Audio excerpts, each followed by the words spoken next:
Good morning. So, do you think that you can live your life unaffected by corruption in the government, judicial, prosecutor corruption, police officer corruption? Well, we're going to go through the history, some of it, of past judicial and law enforcement corruption, and name it by name and call it out, and you won't be able to live your life without fighting this horrific judicial corruption. So welcome. Come on in. We're going through the history of judicial corruption, some that I know about. I've seen it with my own eyes, and some that I've read about in newspaper clippings and articles, and I'm going to show a very dark picture because it's reality. We need to face that. Here's the beautiful American flag, right side up. How dare people fly it upside down? So thank you. Come on in. This is the Charles Van Morgan Show. We're going to go through judicial corruption, law enforcement corruption, prosecutor corruption, and you need to watch because you could be the victim of it. I've seen it personally. They're coming after you next. So welcome. Come on in. It is the Charles Van Morgan Show. We're going to talk about the history of corruption in the judiciary, some blatant cases where people, it could be you next, have literally been on death row, subject to execution. If they'd have sped up the execution, they'd been gone and innocent. And they have since been exonerated, the ones that we know of. How many are on death row that are innocent, that could be you or me, that the judiciary and prosecutors have lied about? And we're going to go into detail about the horrific lies in violation of an important phenomenon. And I happen to know a little bit about the law. So I have a doctor of jurisprudence and a criminology degree. And the worst criminals that we need to be concerned about are in the government. So we're going to talk about some I know of. I didn't read about it, I've experienced it and seen it firsthand, how crooked the system is. We're going to go through some of the history of public corruption in the state of Tennessee, in the state and federal courts. It's rampant and it will get you. So hold on and listen. There's a lot we can do about it. If you think you can bury your head in the sand and ignore this stuff, then when you're on death row with no way out except appeal to another crooked judge, then that's too late. Listen now, because voting's going on right now. We're voting for the judiciary right now. The last day of early voting is tomorrow. So you need to get down to the polls and vote. Now, who to vote for? Right now, it's more important research.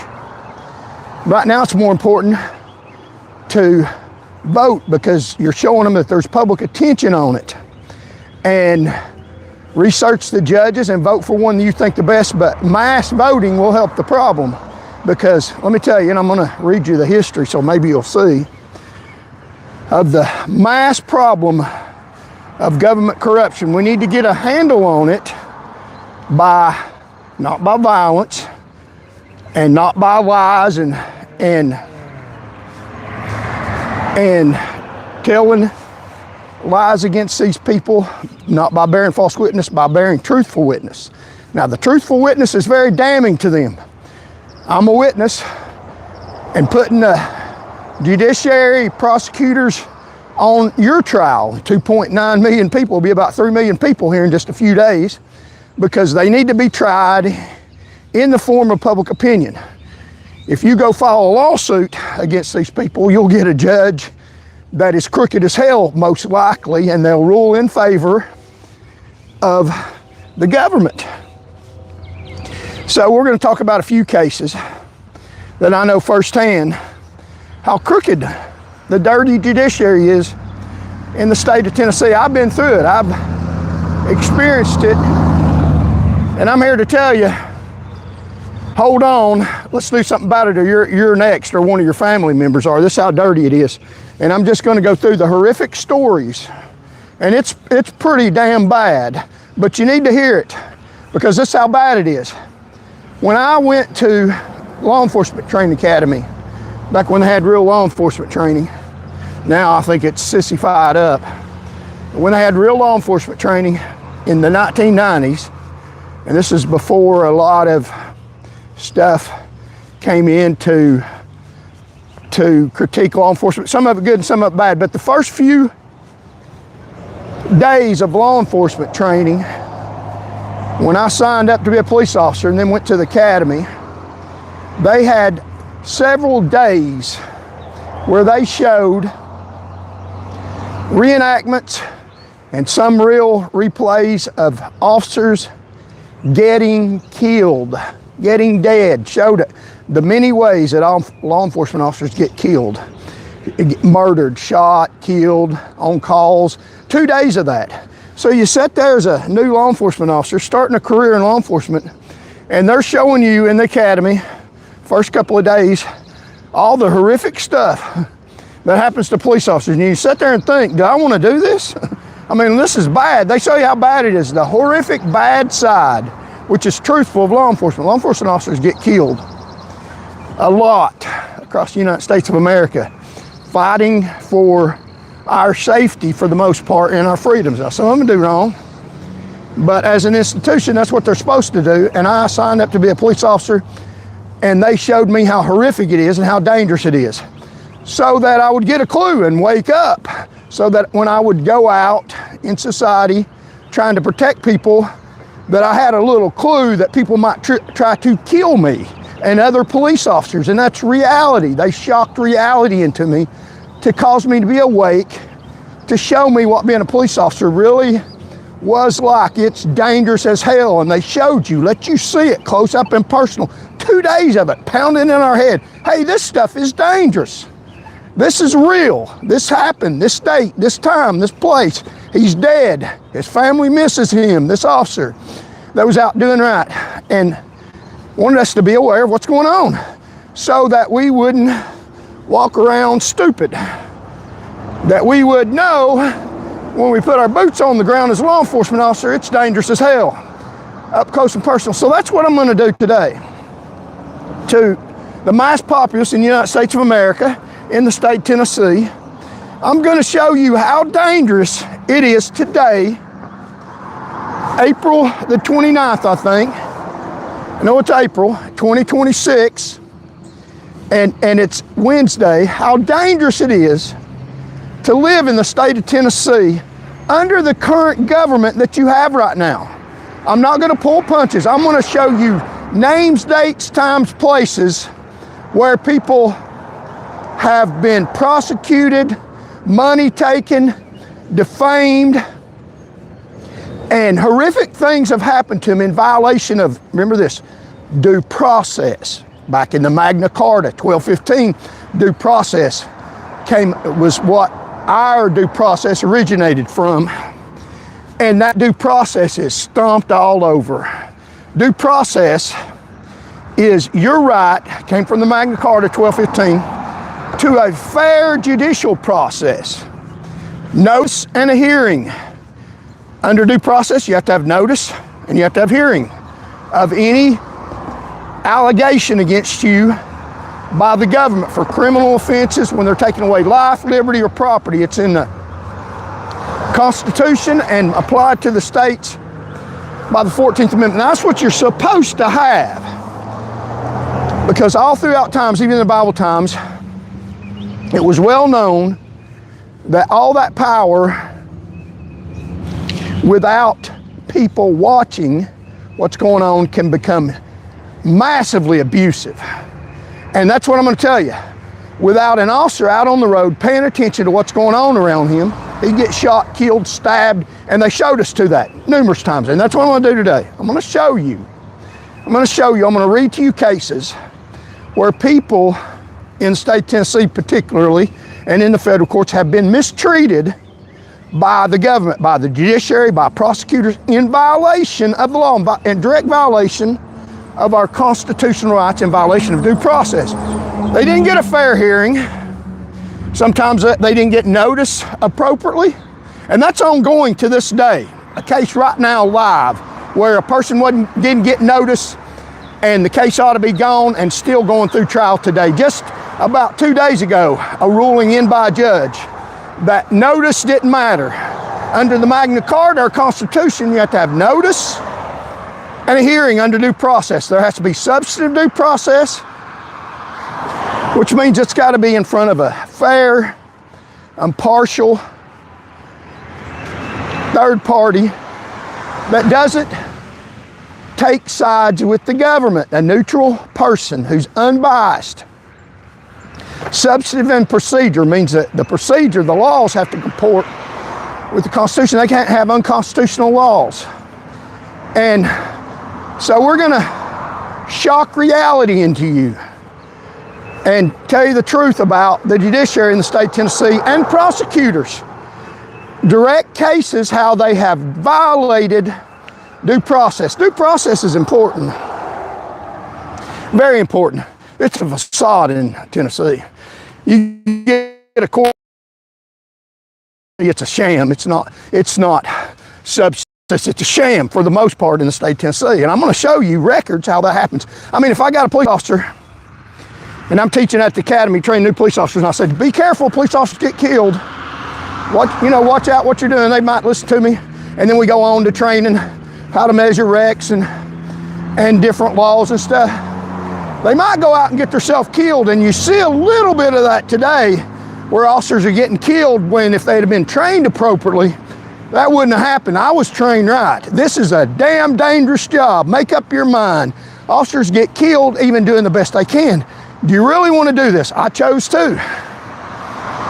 And I survived it, which is God's blessing. A lot of officers don't. And they're risking their lives for the public safety.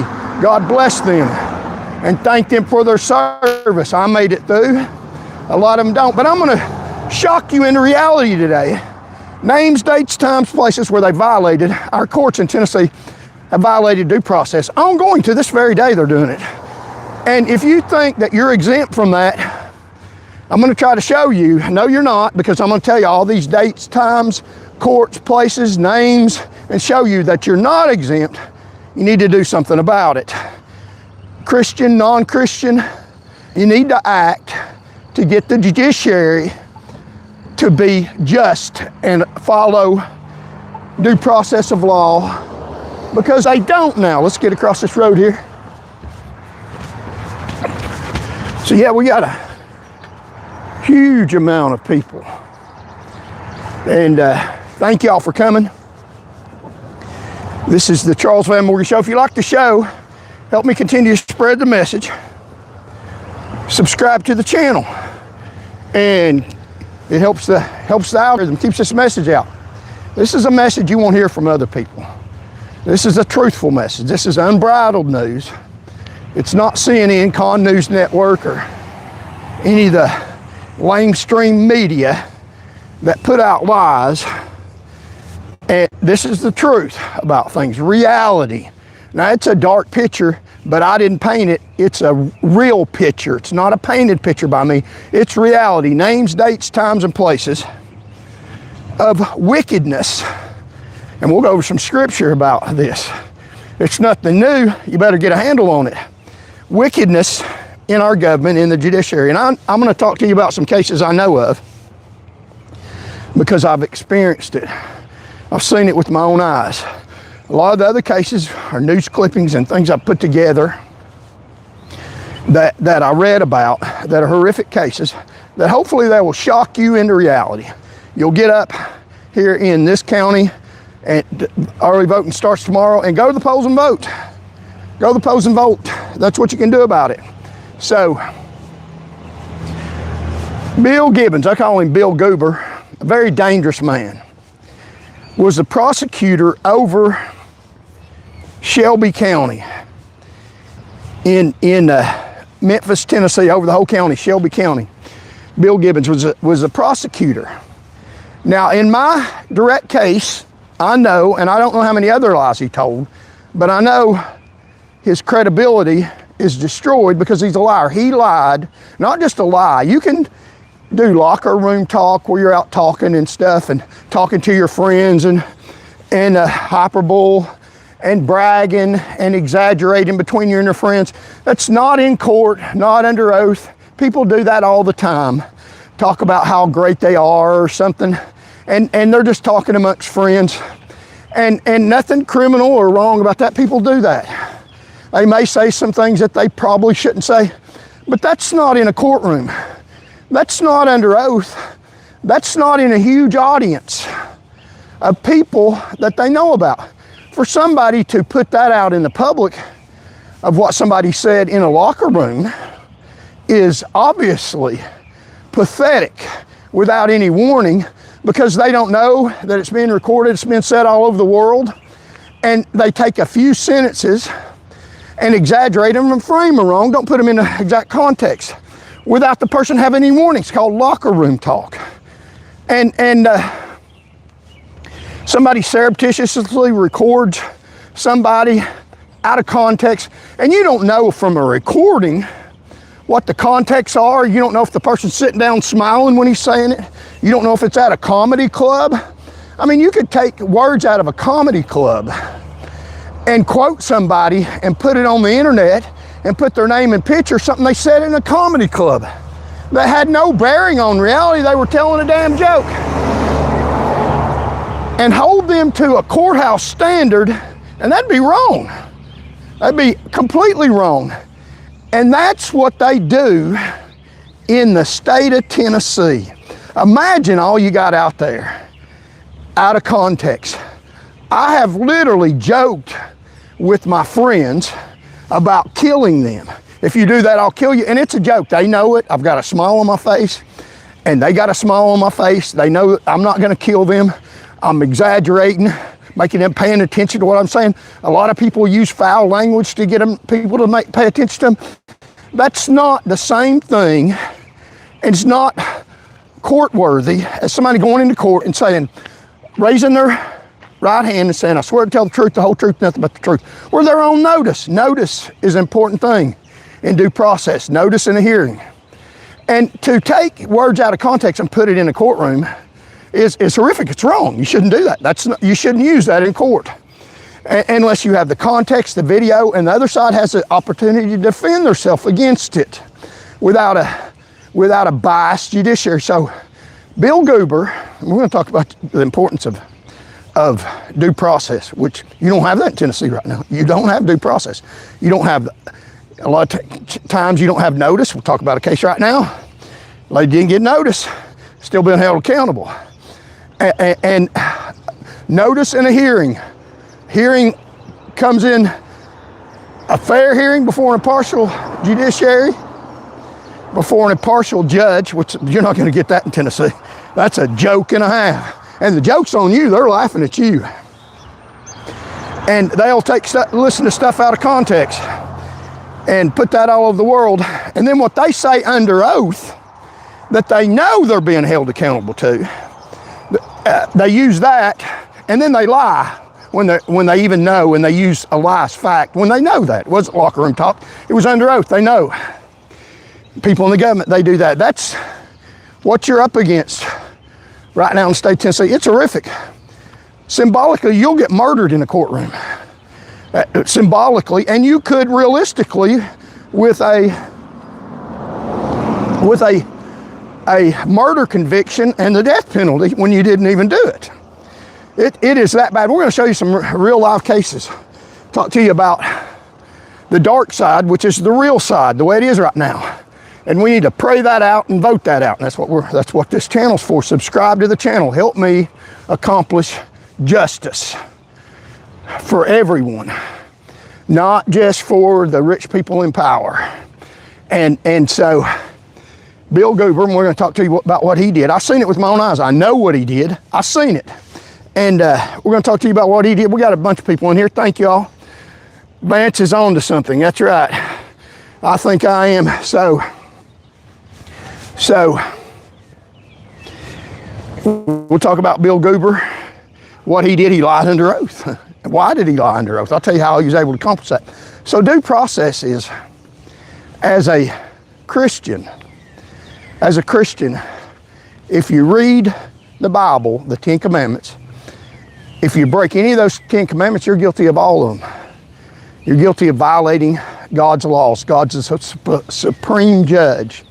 Guilty. So in a court hearing, without more in God's court, then I'm guilty.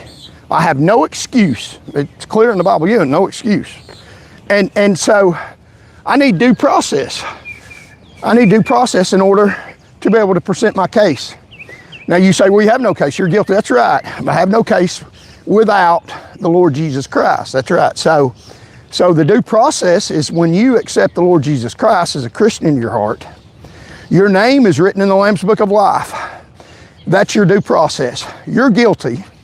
So even people that are guilty deserve fair due process and to be found guilty without more. But in the Christian faith, that's what's so wonderful about God's divine purpose and plan, that God sent His only Son, Jesus Christ, God in the flesh, to die for us. He accomplished our due process, because when you accept Him in our heart, then we accept His payment for us. He has taken our penalty. So our due process is when we get before the throne, God checked the book. Check the book. The Lamb's Book of Life. My name's in there. I have a right to argue that. My sin debt is paid for. And so I go to heaven because of due process, a fair hearing. Now God has sent His Son to die to pay for my sin. I am guilty in God's courtroom, except that God doesn't see it anymore because He paid the price, because without due process I go to hell. And everybody does. So due process is vitally important. That's my way of explaining it. Because I have a right for them to check the book. Somebody paid for my price. Well, it doesn't mean I can go on doing wrong, but my soul is saved. So due process is vitally important. Vitally important for the guilty and the innocent. But due process in Tennessee is a sham.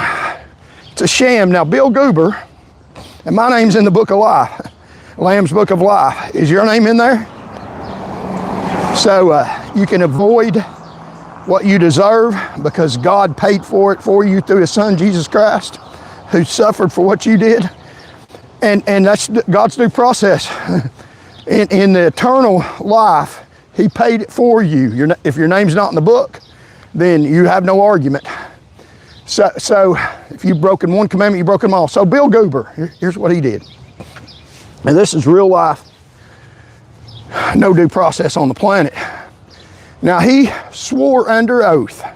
So he's on notice. Hey, you're being accountable for what you say. It's going to be written down. It can be published to all the world in a case. So you promise, notified that you're not supposed to commit hyperbole. You're not supposed to be in the truth. You're held to a truthful standard to tell the truth. And so he was sworn, and then he lied. Bill Goober, the former prosecutor, Shelby County in Nashville, he lied. He said in his deposition against me, I've seen it happen in real time, that the Tennessee Highway Patrol, and now he's president over a university. I'm training young minds to lie, I guess. Training young minds that if you got power, you can get out of a lie. There's no due process in Tennessee. So he was a commissioner over Department of Safety. He said that, under oath, that there was some discussion that the video of the pursuit I was in was released to the news media with authorization. So he didn't know if that video was allowed to be released, that it was authorized to be released. That's what he swore to under oath, that he didn't know. And the fact is, that was a lie. That was a dirty lie, because somebody trying to incriminate me, see, they have no standards. They can tamper with evidence, they can do whatever they want to get where they want to go. It's not due process. And he was under oath. He was under oath. He knew that he was held to the highest standard, swore under God. And he's a prosecutor, a lot of power. I'm wondering how many other people he's done this to. A little, not even a white lie, a black lie. They tell these little white lies all the time, misleading, and that's still a lie when you're under notice that you're supposed to tell the truth. So that's what he swore to. His own highest command in the chain, right under him, he's commissioner of the whole Department of Safety. His own officer right under him said that they were very angry. That means the whole Department of Safety, including the commissioner of the Department of Safety, who's lying about the video being released without authorization. So how do you get one person saying that they didn't know, another person saying that they were angry about it? They conducted an investigation. There's an investigation number about them releasing the video because they're trying to incriminate me. The video didn't incriminate me, but the narrative that the person who falsely released the video because they were a liaison with the news media without permission put a false narrative to it. So the video and the false narrative tended to, it endangered me. It didn't tend to endanger my life and the life of my children. So he's telling a lie under oath that endangers my family. Because he knows, Bill Gibbons, that video was released without authorization, but he's lying about it, trying to diminish the responsibility of his department, endangering my lives, the lives of hundreds of Tennesseans that have since died because of his corruption. That's pretty damning. The prosecutor in Shelby County lied under oath, causing hundreds of people to get killed. The fatality rate has skyrocketed since his lie. Showed troopers all over the state. Doesn't matter if you do your job and save lives. If we want to get you gone, we'll get you gone. So don't worry about saving lives. Worry about kissing the ring. So he lied under oath. Now you say, well, why didn't the judge sanction him? You're lying under oath. Penalty of perjury. Why haven't they looked into cases in Shelby County about where he's lied? And I know he lied because I was there. I seen what happened. I seen it play out. So it's not a question of maybe something happened. I know what he lied about. He lied specifically about saying they didn't know if the videotape was released without authorization. And the colonel, Tracy Trotz, to the bathroom, said, because he didn't lie about that, he lied about a lot of other stuff though, said that so they didn't keep their lies straight. That's how you detect lies. You ask two different people, police separate people and ask them where they're coming from, and they give two different stories, so they're lying. So they didn't keep their lie together, and the commissioner said that they didn't know if it was released without authorization, and the colonel said that they were angry that it was released without authorization, and they conducted an investigation and they couldn't even determine who released it without authorization. So he's lying under oath. How could he lie under oath? You say that they get caught. That's not going to happen. I'm telling you, shock reality into you. They lie under oath, cause hundreds of people to get killed, and benefit off of it in what they want to do corruptly, which is endanger your lives, and keep themselves in power. So his wife, Bill Gibbons' wife, was a Sixth Circuit Court Judge of Appeals in the federal system. So who's going to call out a person unless they're honest and just like me, and they are out for people's safety, protection, and well-being, and they'll stand up against wrong, which is why you subscribe to this channel, because they won't call him out for his lie, because he's married to somebody, he's got power, and he's married to somebody that's got power. And they're never going to rule against their own family. I mean, that's in the Bible, showing partiality, corrupt partiality to family members. His own wife, Sixth Circuit Court of Appeals. So if somebody is a police officer in law enforcement or a judge and they get accused of wrongdoing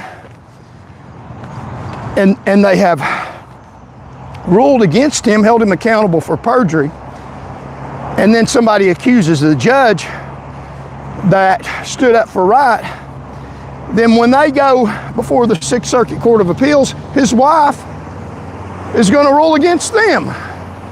It's a payday. It's retaliation. Now, they don't say that, but you know who his wife is, and you know the power that she has. Sixth Circuit Court of Appeals, that's more powerful than a sitting judge at a district court level. So you can tell any damn lie you want to. That's why he did it. You know, he could get by with it. And the shocking reality of it is, to this day, he still has. He needs to go to jail for perjury. And the cases that he did in Shelby County need to be looked into. If he lied on a trooper on the road in harm's way, what has he done to other people? Probably a lot. He also, while he was a commissioner of the Department of Safety in Nashville, he got a free taxi ride in a state patrol car from almost Shelby County at his home all the way to Nashville. State troopers escorted him. Why did they do that? He should have moved to Nashville. He was in, that's where he was supposed to be over the Department of Safety, but instead of doing that, he put the taxi ride on you, because it's not about public safety to them. It's about them. And they lie and get by with it in court. So that's one case I know about. I've seen it. It's documented, written down. He's a liar. He's a perjurer. Bill Gibbons is a liar and perjurer. If he wants to sue me for defamation, I'll be glad to argue in a courtroom and show you the documents where he lied. It's not defamation. It's the truth. He ought to be in jail. So that's one case of a prosecutor lying in open court. I've got a whole stack of them. We're going to read them here. Shock you into reality. Hopefully you'll go vote. Show that you are watching, that you care. So, Jesus Christ provided us with due process. So due process is important. Notice in a hearing. So, another person violated due process in the courts was Judge Baumgardner right here in Knoxville, Tennessee. Now, he was having sex with inmates that he put in jail for a lighter sentence and buying drugs off of them right here in Knox County. Not that very long ago, 2012, under the watchful eye of Sharma Tissue Allen, the prosecutor right now. She's a prosecutor right now. Now, that's not the only thing that's going on in this dirty prosecutor's office. And I don't know, they might try to trump up some charges on me. That's why I need you to subscribe, because they know there's too many people watching. They'll know how dirty they are and what they've done. So subscribe to the channel. Help me get public attention to call these people out, to be able to shock the truth into people so that we can change this. It's crooked as hell. It'll get you too. You're not immune from this stuff they did to a Tennessee state trooper. And we're going to read you document after document after document, case after case of compelling evidence that we're presenting a case to you against prosecutors and the judiciary at a level no one else has done, that people are too afraid to. And, well, I'm not. Maybe I should be. Support the channel. Give me a reason to hang on. And we got this platform trying to get the message out. We're on the governor's ballot trying to get our name statewide. It's in newspapers statewide. It's a strategy to get the message out. The truthful message to protect Tennesseans, to protect Americans. And in foreign countries, we got UK listening. Thank you so much. We've got people in Canada listening. Thank you very much. And we don't have as many women listening as we do men. And let me tell you, I'm the product of a woman. My father died when I was 2. I'm the son of a widow. And I have every bit of respect for women. and your rights. And so, subscribe to the channel too. We believe in you and your rights. And being fair to everyone. And the courts will go against you too. They take your children away in these corrupt courtrooms. There's a lot of Department of Human Services taking children away from their mothers. So you know, that's what we're fighting. We're fighting for you too. If you love your children and want them to stay yours without a law enforcement officer lying and saying you abused your child, corruptly taking them away, we're going to show you some cases where they did just that. So that's what we're fighting. We're fighting for everybody against the crooked judiciary, and it's not hyperbole, made up, exaggerated stuff. This is real life in real time, and it's really going on today in the state of Tennessee. It's ongoing. It hasn't stopped. It's up to stop it. It won't stop on its own. We've got to impact these people and show them that we're watching what you're doing, and you're going to be held accountable. You're going to pay for it, not with violence, with due process that we give them. We're going to put them in jail, give them a court hearing, and put them in the pokey like never before. Make them respect due process and constitutional rights. So Judge Baumgartner here in Knox County, and we're going to read you another case about Mr. DeBusk, a prosecutor that Charmin Tissue Allen hired, scaring the truth into you, scaring reality into you, getting people's head out of the sand. And my head came out of the sand when they did what they did to me, which was a blessing. That's why I can serve you better, with some real life knowledge and real life scars. And I was pretty good at what I did when I was serving you in public service. No one did it better than I did, saving more lives and property than any one trooper in the state. I've just turned my target on people in government power. So it's still a fight. We just turned it on some people that really need to be taken down. People in government power, in the judiciary, in the government, in the state of Tennessee. That's what this channel's about. Like, share, and subscribe. So Mr. DeBusk, and we'll look at the facts of the case. Basically,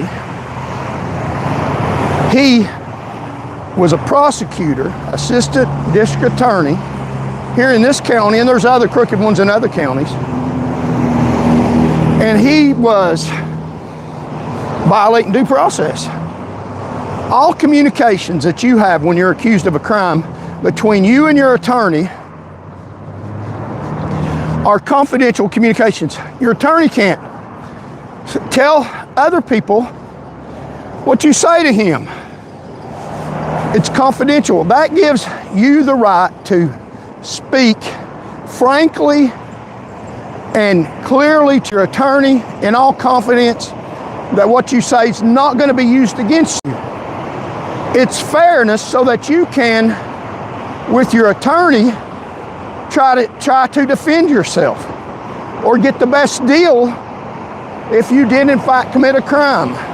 Confidential communications, everybody knows that. When you talk to your attorney, that your attorney that you've hired has agreed to accept the job, when you're in communication with him, the state prosecutor is barred from listening to any of that communication. They know that. They know that. What if you were sitting down talking to your attorney or sending him messages across the table or talking on the phone to him, and a state prosecutor that you didn't know was listening to your conversations? I wouldn't like that too much. What if you said some stuff that tended to incriminate you, although you weren't guilty, but it was just stuff that bad that maybe looked like that? So welcome, y'all come on in. That wasn't bad, But what if it was some stuff that was bad information? Say you admitted that you were at the scene of the crime, although you didn't commit the crime, you just happened to be walking by. And you admit to your attorney that you were there, but you didn't do it. And the state prosecutor's listening in on that, and he hears you admit to you being at the crime scene. Now, if he's crooked, and a lot of them are, he's going to use that element against you unjustifiably. So if you're thinking that these people are honest, and he will listen to you say that you're not guilty, and listen to you but admit that you were at the crime scene, but that you didn't do it, it was somebody else, he's not going to care about that. The prosecutor's not going to care about that. So if you're thinking that these prosecutors and these judges are seeking justice and trying to lock up a guilty person, you'd be mistaken. You'd be very bad mistaken. Just like if you're a police officer and you're trained that you walk out here in public and everybody's your friend, then you'd be mistrained, because they're not. They're not. There's a lot of people like to kill police officers. They're not in the business of handing out roses. They're in the business of enforcing the law, and people don't like to follow rules, even safety rules, and they want to be able to hurt people and get by with it. And they don't like police officers because they won't let them get by, for the most part, with hurting people, although some of them will. So, if you're a citizen and you believe, I'm going to dispel this belief right now, that prosecutors, although they are sworn, they lie.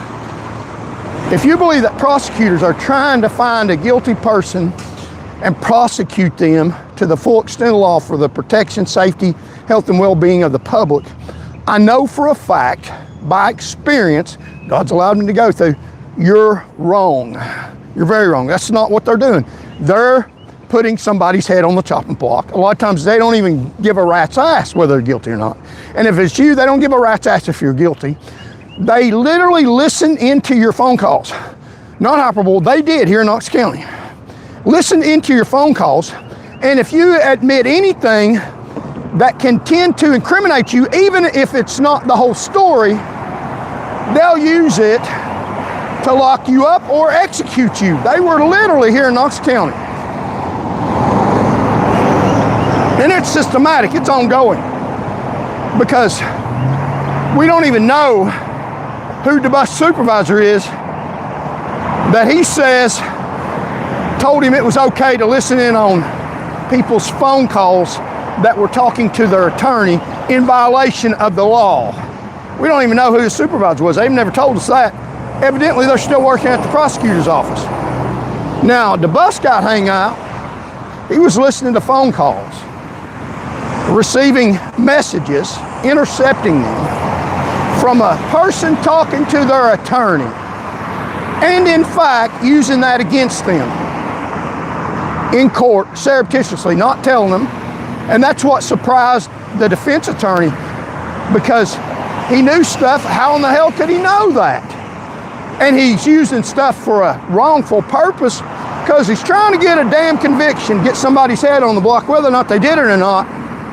They don't care. So let's dispel that belief right there. If you think a prosecutor is out for justice to protect society, they're elected officials, politicians, and they want to act like that they solve crimes, and they want to lock somebody up. They want to lock as many people up as they can, because that's how they determine that they're successful.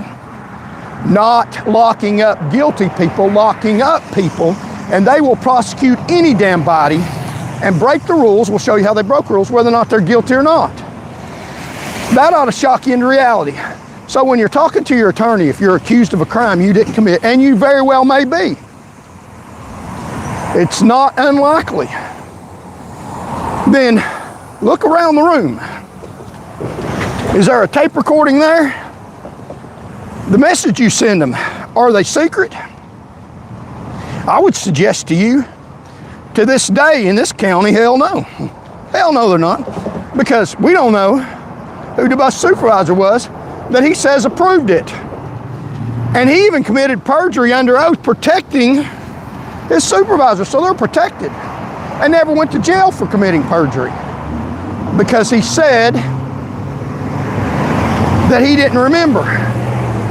And someone heard him talking about what was said to his supervisor moments before he testified under oath, said he couldn't remember. He remembered because he was talking about it a few minutes before. So they lie, and get by with it. The system of public corruption, prosecutor corruption, goes on. Who's that prosecutor? Nobody knows, nobody will tell. Even held under the oath to the standard of perjury, they lie, and he never did a day in jail for that, for lying under oath. So Sharman Tissue Allen, who's that supervisor that approved one of your assistant district attorneys listening to defendants that you charged? You said they were guilty, the public didn't, you did. And I know you lie and accuse people of stuff they didn't do. Your agency, the Knox County DA's office, when you were there, did it to me. I know you do. I was there. You can't lie to somebody that's seen it, experienced it. I mean, you're not fooling me, and I'm trying to tell the public, don't let these people fool you. Prosecutors are not to protect society. They're power mongers, politicians. They want to put your head in jail for as long as they can, and every damn body in jail. There's a theory in sociology. A theory is something that, based on facts, leads you to a conclusion that the reason for high levels of incarceration, I'm just telling you, based on what I know from a education, that the high level of incarceration, so you may be one of these people that gets put in jail because of the circumstance of the economy and how the government wants to incarcerate you without crime. Has little to nothing to do with crime, I'm telling you. Has to do with the state of the economy under a conflict theory perspective. I'll explain that to you. And what that is, and this is not hocus pocus theory from some conspiracy theorist like Alex Jones that said the school shooting didn't happen, trying to say that it was to stop gun rights. This is mainstream science in sociology departments. You can pick it up in any book. Well thought out, statistically based concepts of why we have so many people in jail in the United States of America. Is it crime? We need to lock them up because they're dangerous to society? Or is it something else? I didn't make this up. Somebody else, other people have studied this and came up with this conclusion, not me. I'm just repeating what other social scientists have uncovered and telling you the facts of how it happens. Now, this is how it happens. We know this country has more people in jail than any nation in the world. I don't think we have more crime. We got more people in jail than any nation in the world. So, how does that happen? How does that happen? Why is that? Oh, we got a lot of crime, guilty people in jail? Not necessarily. Some of them, yes. Some guilty people are judges and prosecutors. They ought to be in jail. They roam free. Just like Dubusky committed a crime while he ain't in jail, because he's part of the upper elite that don't go to jail. They put you in jail, you're innocent. They're guilty, they stay out of jail, they committed a crime. He committed a crime. Lied under oath, listened to your attorney's conversations between you and them, supposed to be kept secret. Used stuff out of context against criminal defendants. And now that's criminal. Probably got people convicted that never committed a crime. So why are people, mass populace of people in prison? Because of crime? No. Because of government corruption. People in the government falsely put them in jail by lies and breaking the law themselves. That's why. You ever thought of that? Scare reality into you.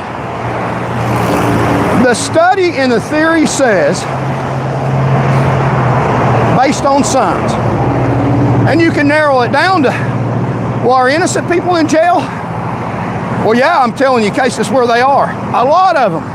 You say, why does that happen? How can that happen? Why do they do that? The theory goes like this, and it explains the individual cases. How does that happen? Well, I'll tell you the individual cases, how it happens, and explain to you how it can happen to you. You're not exempt. Are you in the government? Are you in power? Do you have a big name? Are you the mayor? Are you the governor? Are you a legislator? It'll happen to you. It can. Your head's on the chopping block. It can very well happen to you. I'm going to scare people into reality. This is real, telling you real stuff. And I'll tell you what the theory is as you look at the beautiful view. Thank you all so much for joining me. So, that's the crooked courthouse where Baumgartner was at. In those back hallways, having sex with inmates, giving them a better deal. Right there in that courthouse. Sharman Tissue Allen, a prosecutor in the courthouse while that was going on, still today. A prosecutor over DeBusk, still today.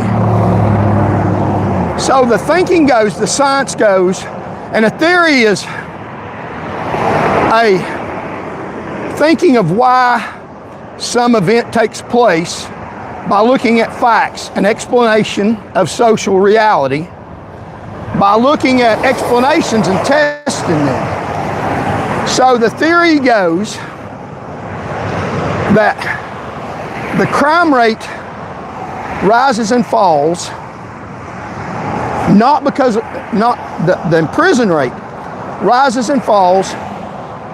There's more people in prison because there's more crime, so more people go to prison. That is the thinking that these prosecutors put out. Well, of course the jails are full. There's more crime. But the theory says that the reason that there's more people in jail, that you could go to jail without committing a crime, is because of the economy of work available. The reason for the high incarceration rate has more to do with the government, people in power, these rogue prosecutors, these rogue judges, these rogue governors, these rogue public officials. When they need people to work, when there's jobs available, then less people get sent to prison because they need them to work, and people get out of prison because they need to use them to work, to run the economy.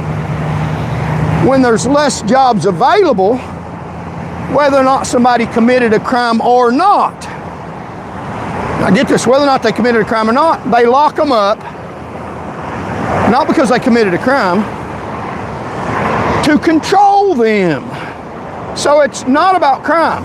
Holding the crime rate constant statistically, they have studied that in areas where there's not a lot of jobs, holding the crime rate constant, that means unaffected by the crime rate, that the reason more people in prison is explained by the level of jobs available. Now people say, well, people without a job commit more crimes. What I'm saying is, holding that constant, even allowing for that people without a job do steal for food and money to eat for them and their family. That is true, that happens. But I'm talking about holding that constant, allowing for that the explanation for the increased crime rate is Mr. DeBusk. Not because somebody committed a crime, because he's listening in on more phone calls, putting more people in jail, because the government doesn't need you to work to run society. There's less jobs out there, so they put people in jail to control them. It is a theory of why and explained very well based on numbers why we have more people in jail than any nation in the world. And it's not crime. It's not. For the most part, it is the governmental control, because they're literally committing crimes and putting you in jail when you've not committed a crime. Now, how does that happen? We'll talk about individual cases. Say there's not innocent people in jail. They're in jail because of crime. And I know they're not. No, they're not. They're in jail more often when the government don't need them to work for them. And the crime rate has very little to do with that.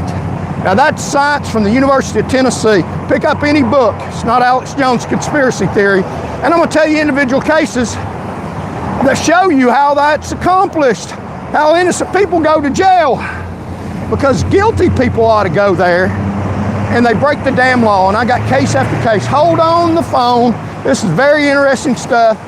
We're going to give you a history, past and present and future ongoing corruption, and I hope it scares the truth into you where you get up and vote.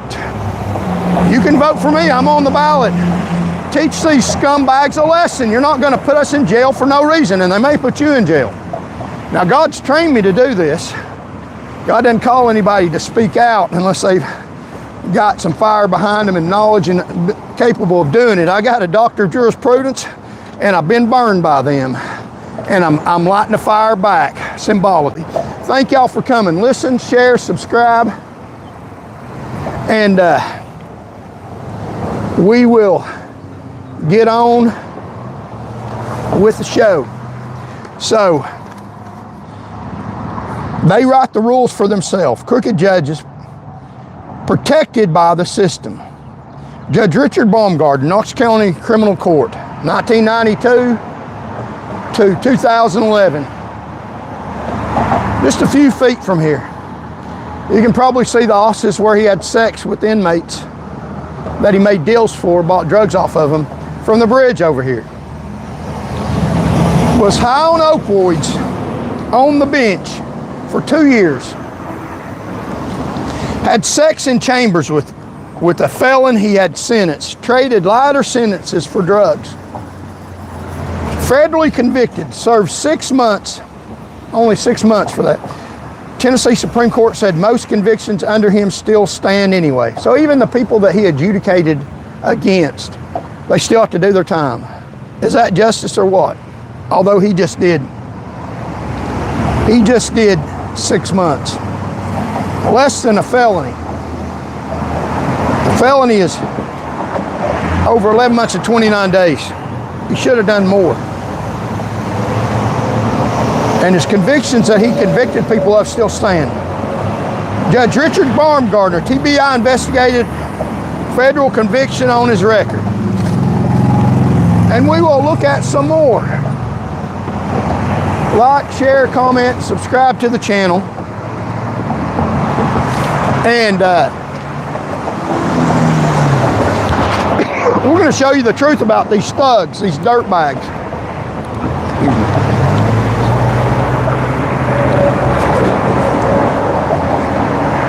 That violate the Constitution, lock you up to control you. Not because you committed a crime, and show you the ones that are doing it. Some history of judicial corruption in the crooked state of Tennessee. Judge Casey Moreland, Nashville, General Sessions, 1995 to 2017. Some of the history. Tried to bribe a witness with $6,000 to recant, discussed planting drugs on her, discussed overcharging, discussed orchestrating a fake traffic stop to discredit her, embezzled from a drug court fund. State board gave him a slap on the wrist. 2014, federally indicted in 2017, sentenced to 44 months behind federal prison, named Judge Casey Moreland, named victim witnesses Natalie Amos and federal conviction on his record. Now, these are just the ones that we know about. What about the ones that we don't know about that are sitting right here under Sharma Tissue Allen that haven't been named? Perjury was committed to keep them secret. Judge Donna Scott Davenport, Rutherford County Juvenile Court, 2000 to 2022. Only juvenile court judge Rutherford County ever had. Jailed children at 10 times the statewide rate. So she's putting children in jail more than any other judge in the state. 48% of kids referred to her court got jailed. So you had almost a 50% chance to getting jail. Not probation, not fines, not treatment, training, and rehabilitation like juveniles are supposed to get. Got jailed. Only 5%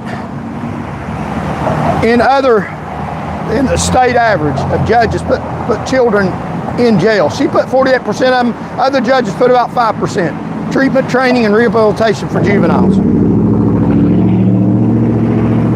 Charged 10 elementary school children for not breaking up a fight.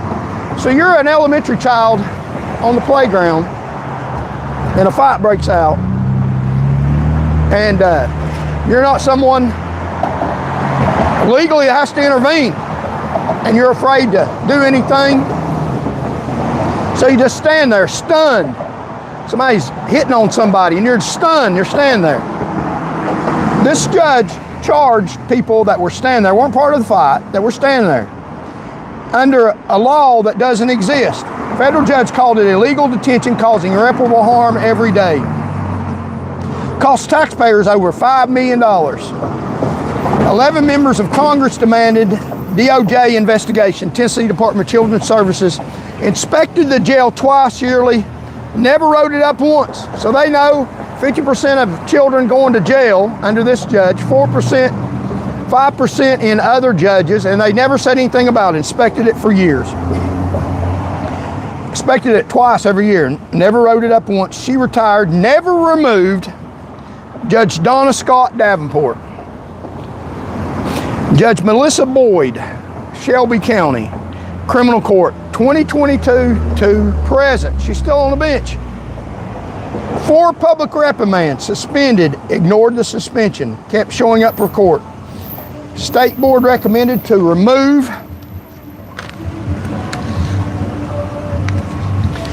And the legislature never acted. It takes an act of the legislature to remove judges. Judge Melissa Boyd. Judge Jim Lammy. Now these are people that have power to put you in jail. These are symbolic. When I was in the academy of people killing police officers, they showed me for 2 days. I'm showing you judges and rogue prosecutors that are symbolically killing you, symbolically locking people up unlawfully, unjustifiably, showing you it can happen to you. It's very possible. Shocking reality into people. Many of you already know. Judge Jim Lamel, Memphis Shelby County Criminal Court, 2006 to present. He's still on the bench. And I did say bench.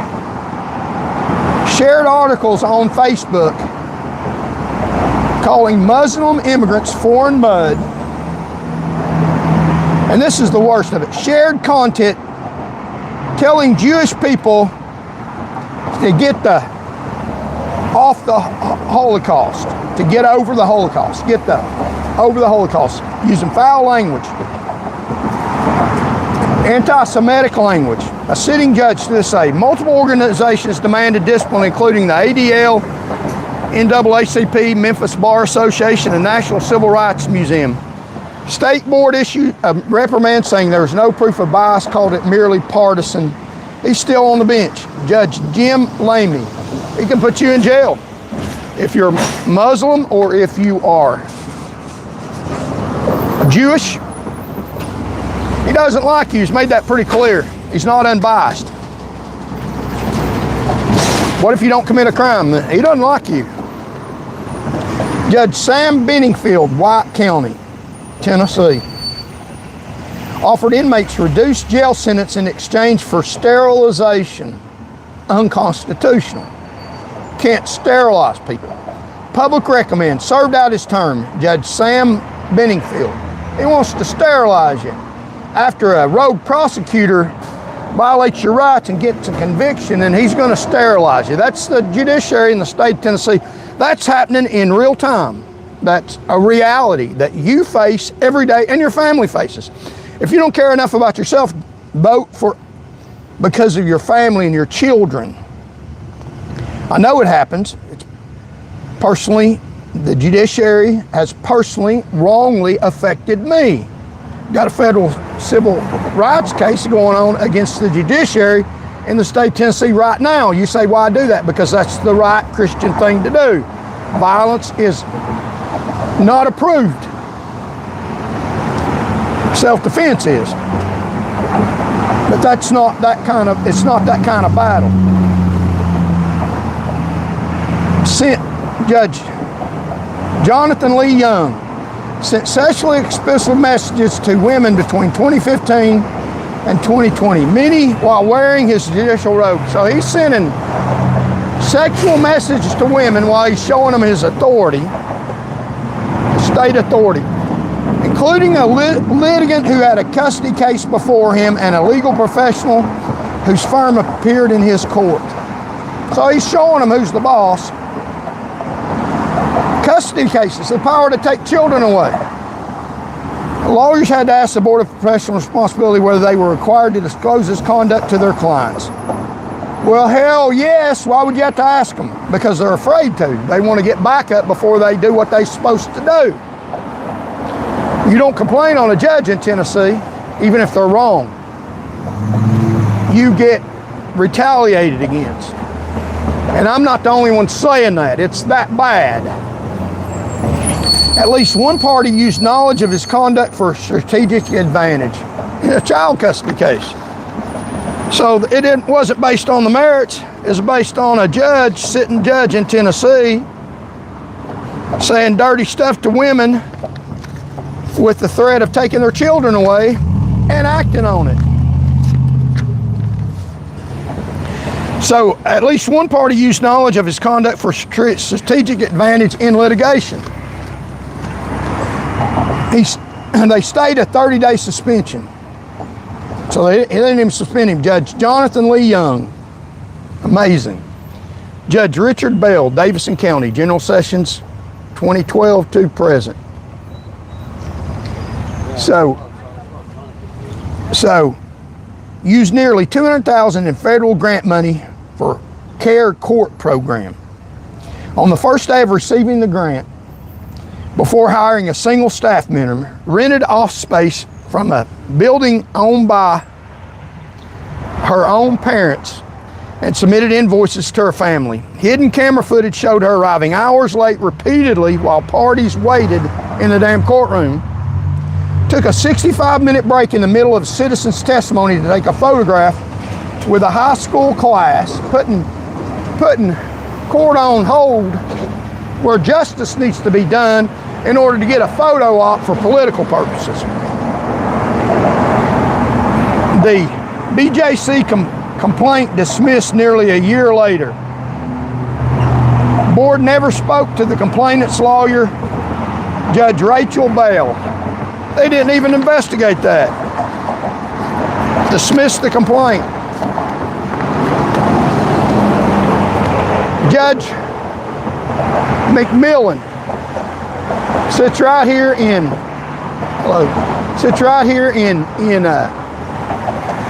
Knox County Court. Has the power to put you in jail and does. And I've seen him put somebody in jail unlawfully, violating the Constitution. Seen it with my own eyes. Judge McMillan, Knox County Court, right here.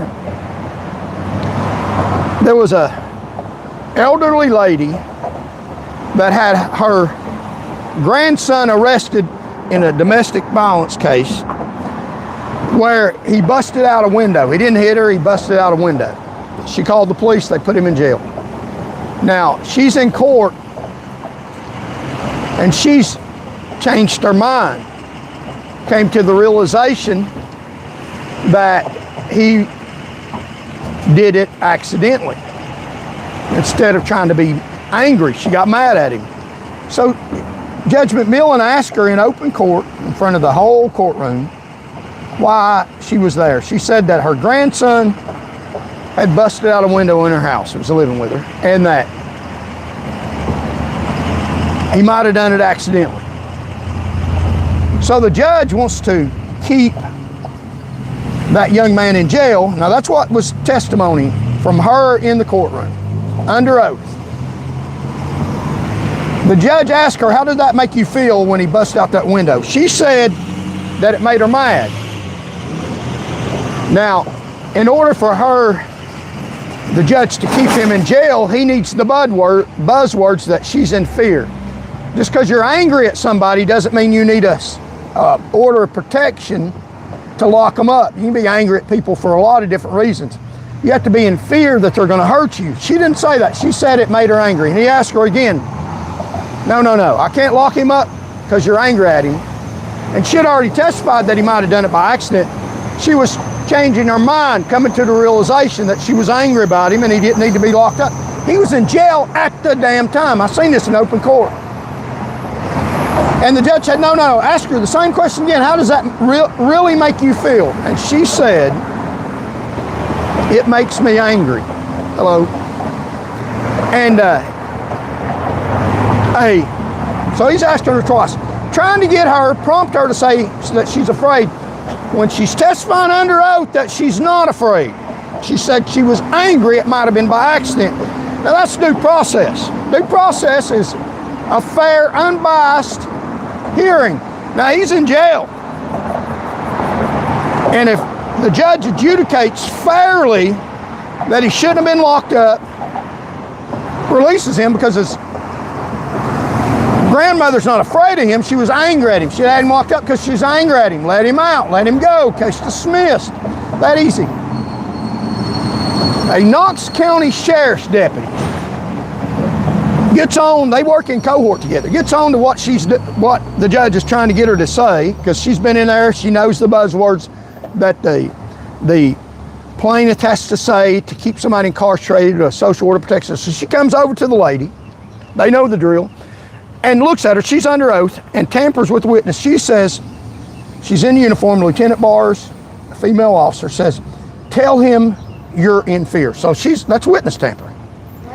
She's telling the judge, she's telling the old lady who's under oath, elderly lady, what to say that's not the truth, because that's not what she said twice, how to keep somebody in jail. And in uniform, telling the lady to say that. Who's going to not agree with the police officer and say what the police officer wants to when they're at Lieutenant Bars and they got a gun on them and they're telling you to say something to the judge? So she repeats what that lady says. I'm in fear. And the judge puts down the gavel and keeps the man in jail. That's not due process. That's an unlawful continued detention of somebody, violating the Constitution. He's not unbiased. His goal was to keep that man locked up. Happened in real time in front of my eyes. My attorney that I had mentioned that. So he's telling the buzzwords to the whole courtroom. If you want an order of protection, we want to give you one. That's what we're here for. They should be there for justice, truth, and coming to an unbiased decision of whether he should remain in jail or whether he shouldn't. He shouldn't remain in jail. His grandmother wasn't afraid of him. He busted out a window by accident. She was mad at him. But he's not there to do that. He's there to lock you up, get a social order protection, because every one he gets money off of, $6 a head, goes to his retirement. They get, if he says not guilty, case dismissed, then he walks out of there and he don't get no money for his retirement. In locking that guy up, he gets $6. Every case they find you guilty, they get $6 a head. They keep doing that over and over. That's a lot of money for his retirement. So he found him guilty, kept somebody in jail unlawfully. The attorney said he could not believe what that judge did. Now he's not going to complain about that judge, because If you complain against a judge and your attorney, they'll jerk your law license. The Board of Law Examiners called him. The Board of Judicial Conduct called because I complained on the judge. That's not right. Everybody in the courtroom, that's the first thing I said when they want order of protection. I'm in fear. I'm in fear. I mean, they knew the buzzwords. They knew the formality that the judge wanted to hear in order to get what the judge wanted, his $6.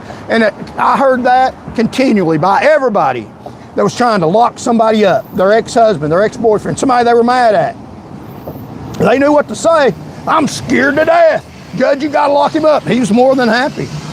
Every person, the attorney that was in there 2 days. Every damn person that was in front of his court got found guilty. Everyone, 100%. Wow, amazing. Crooked judge. Everybody gets convicted in this courtroom. That's crooked as hell. That's crooked as hell. Now, I tried to testify in my case. He wouldn't let me speak. He wouldn't let me give pertinent evidence. And so I complained on that judge through the Board of Judicial Conduct. They wrote me a letter saying, thank you for the complaint. We couldn't find evidence of any wrongdoing, which they could. That's what they always decide. They use the complaint process to get your name so they know who to punish. I'm just telling you the truth. Because when I went to get my law license, they used me making a complaint against the judge. Don't complain against the judge. They had a videotape them seeing him do that. They could have pulled the tape, gave the judge a warning, took him off the bench, what they should have done. He violated somebody's constitutional rights, violated somebody's due process. The right to notice and a fair hearing. He didn't get it. He got locked up. Part of his life taken away by the rogue, crooked government. It'll happen to you too.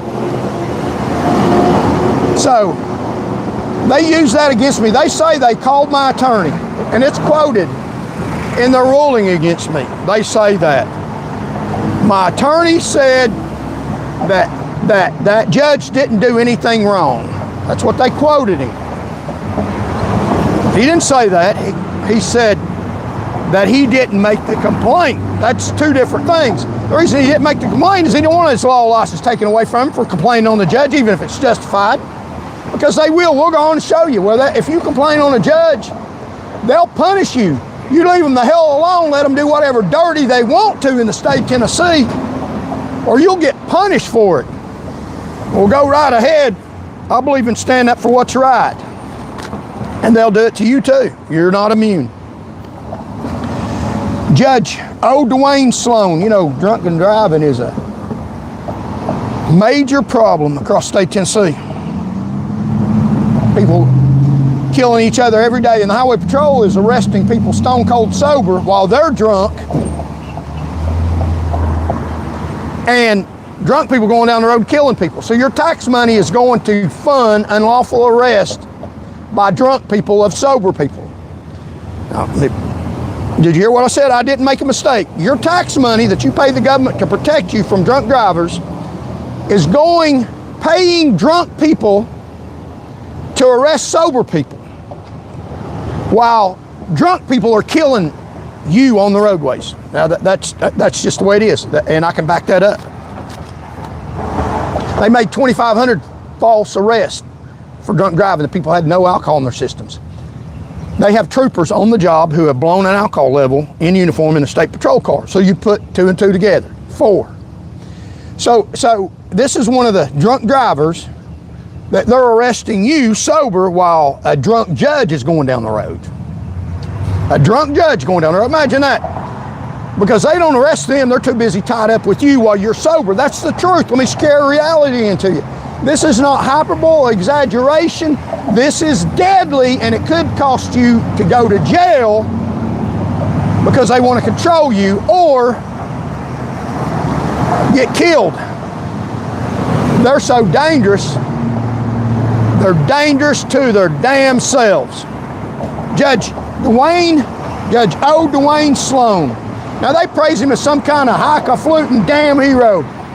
Is a drunk drug addict that caused his own damn demise. Call it out for what it is.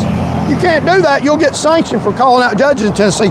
So be it. Subscribe to the channel. Help me protect myself from these dirtbag crooks, drunken, drug-addicted crooks. Tennessee judiciary, a lot of them. Here's one of them. Let me show you the facts. Now, they don't say this. I'll tell you. I'll tell you the facts and then give you the conclusion that I have. The conclusion that they have was he was a great man. A great drunk, drug-addicted man. Evidently is what I think. Oh, he wasn't great at all. He was a drunk. Now, he died on August 25th, 2024. All over the news, had wonderful stories about him. I'll tell you what I think about him. He's a drunk, drug-addicted, crooked judge. Probably got away with drunk driving because of his judgeship. Or they were tied up on you, a sober person. So he died on August 25th, 2022 at approximately 1:30 a.m. in the morning on Highway 2570 near Dandridge in Jefferson County. Now, I used to work that area when I was a trooper. If I'd have ran into him, I'd have locked him up for drunk driving if I'd have caught him. And I probably would have. I got 2 and 3 a night sometimes. Drunk people, real drunk people off the road, had alcohol in their system. I wouldn't have let him go just because he's a damn judge. That's the reason why they let me go, because you can't arrest the damn judges until it's too late. They end up killing themselves because of their drunkenness, because being drunk will kill you. That it is a misnomer where people say the drunk drivers usually kill somebody else. They never kill themselves. I've worked many a wreck where a drunk ran off the road and hit a tree and killed their damn self. Many of them where they went off the road, the car they were driving flipped on them. It is very dangerous for yourself to drive drunk and dangerous for other people. But it's a misnomer they always survive. That's not true. I've worked more wrecks where drunk people killed themselves. So he died in Jefferson County. He was walking on the highway when struck by a car. I was a judge out walking on the highway at 1:30 in the morning because I think that, according to the facts, he was driving drunk and had a wreck. His car was damaged. He had a flat tire. It was unmovable. So he gets out after he's had a wreck, walking on the highway, drunk as hell. He was walking on the highway when struck by a car. The Jefferson County Sheriff said he had a flat tire. That's why he was on foot. The autopsy showed his BAC level of .256. 3 times the legal drinking limit. And he had been driving, his car was parked on the road with a flat tire, damage on it. He had a wreck. More than 3 times the legal limit, and amphetamine in his system. So he's on drugs too. 2.6 milliliters of amphetamine in the system, the report states.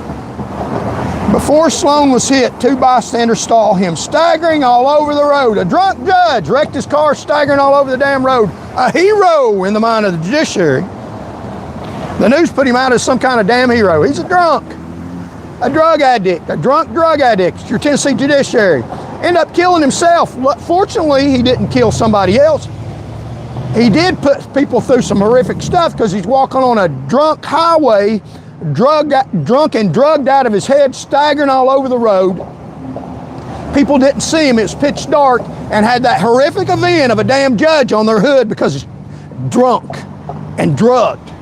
How crooked, wicked. That's your judiciary in the state of Tennessee. Am I putting an indictment on him? No, that's not what they tell about him. That's what I'll tell.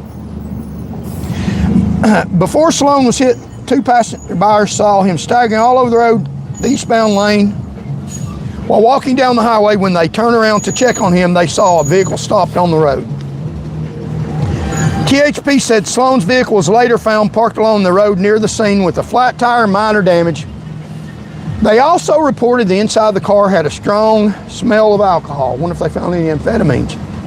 The road conditions that night were noted as extremely dark due to this. The driver of the Ford said she had not seen Sloan before striking him. So he's out walking on the road, drunk off his ass and drugged after he wrecked his car. Put these people through this where they couldn't see him. Wow, that's Tennessee judiciary in action. Probably going to court the next Monday. Maybe still drunk. State. So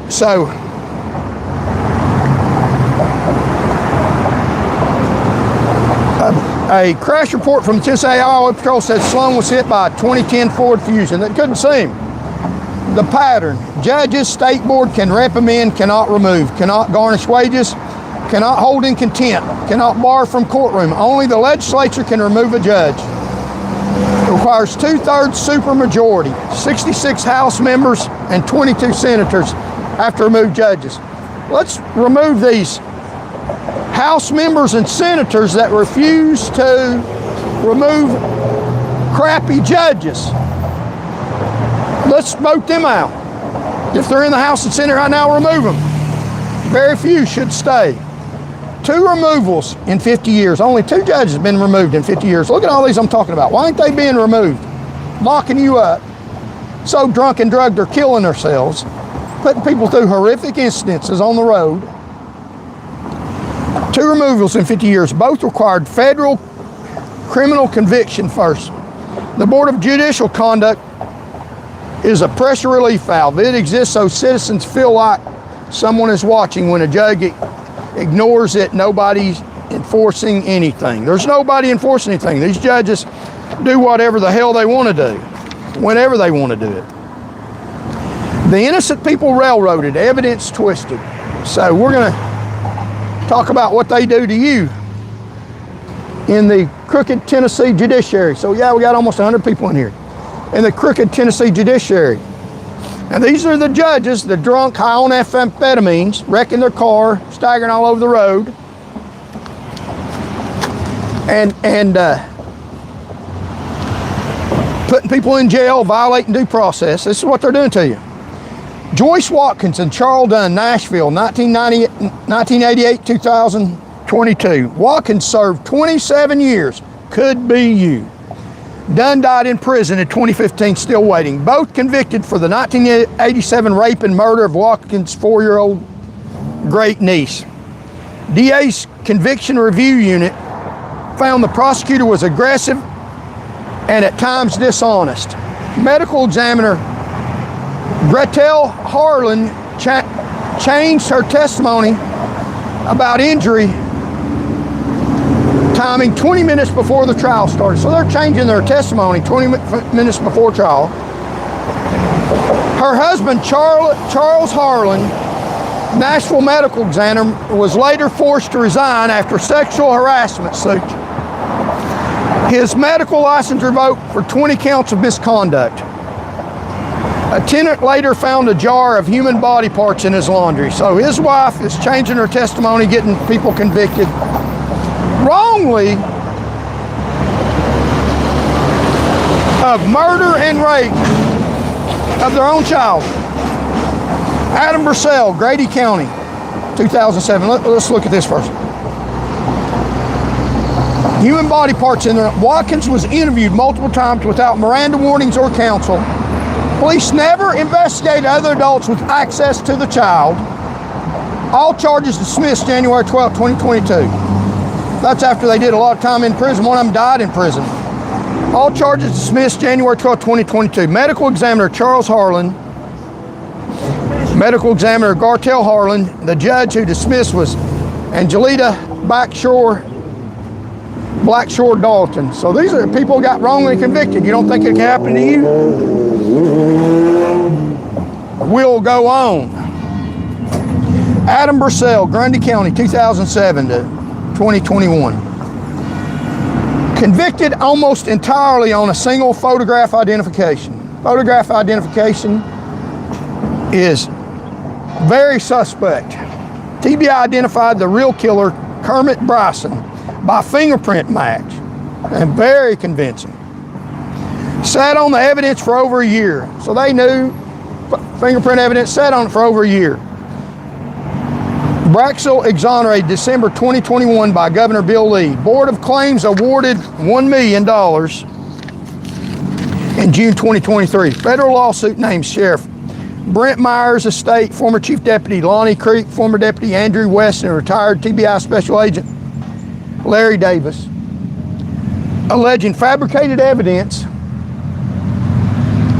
suppressed police reports, refusal to investigate other suspect.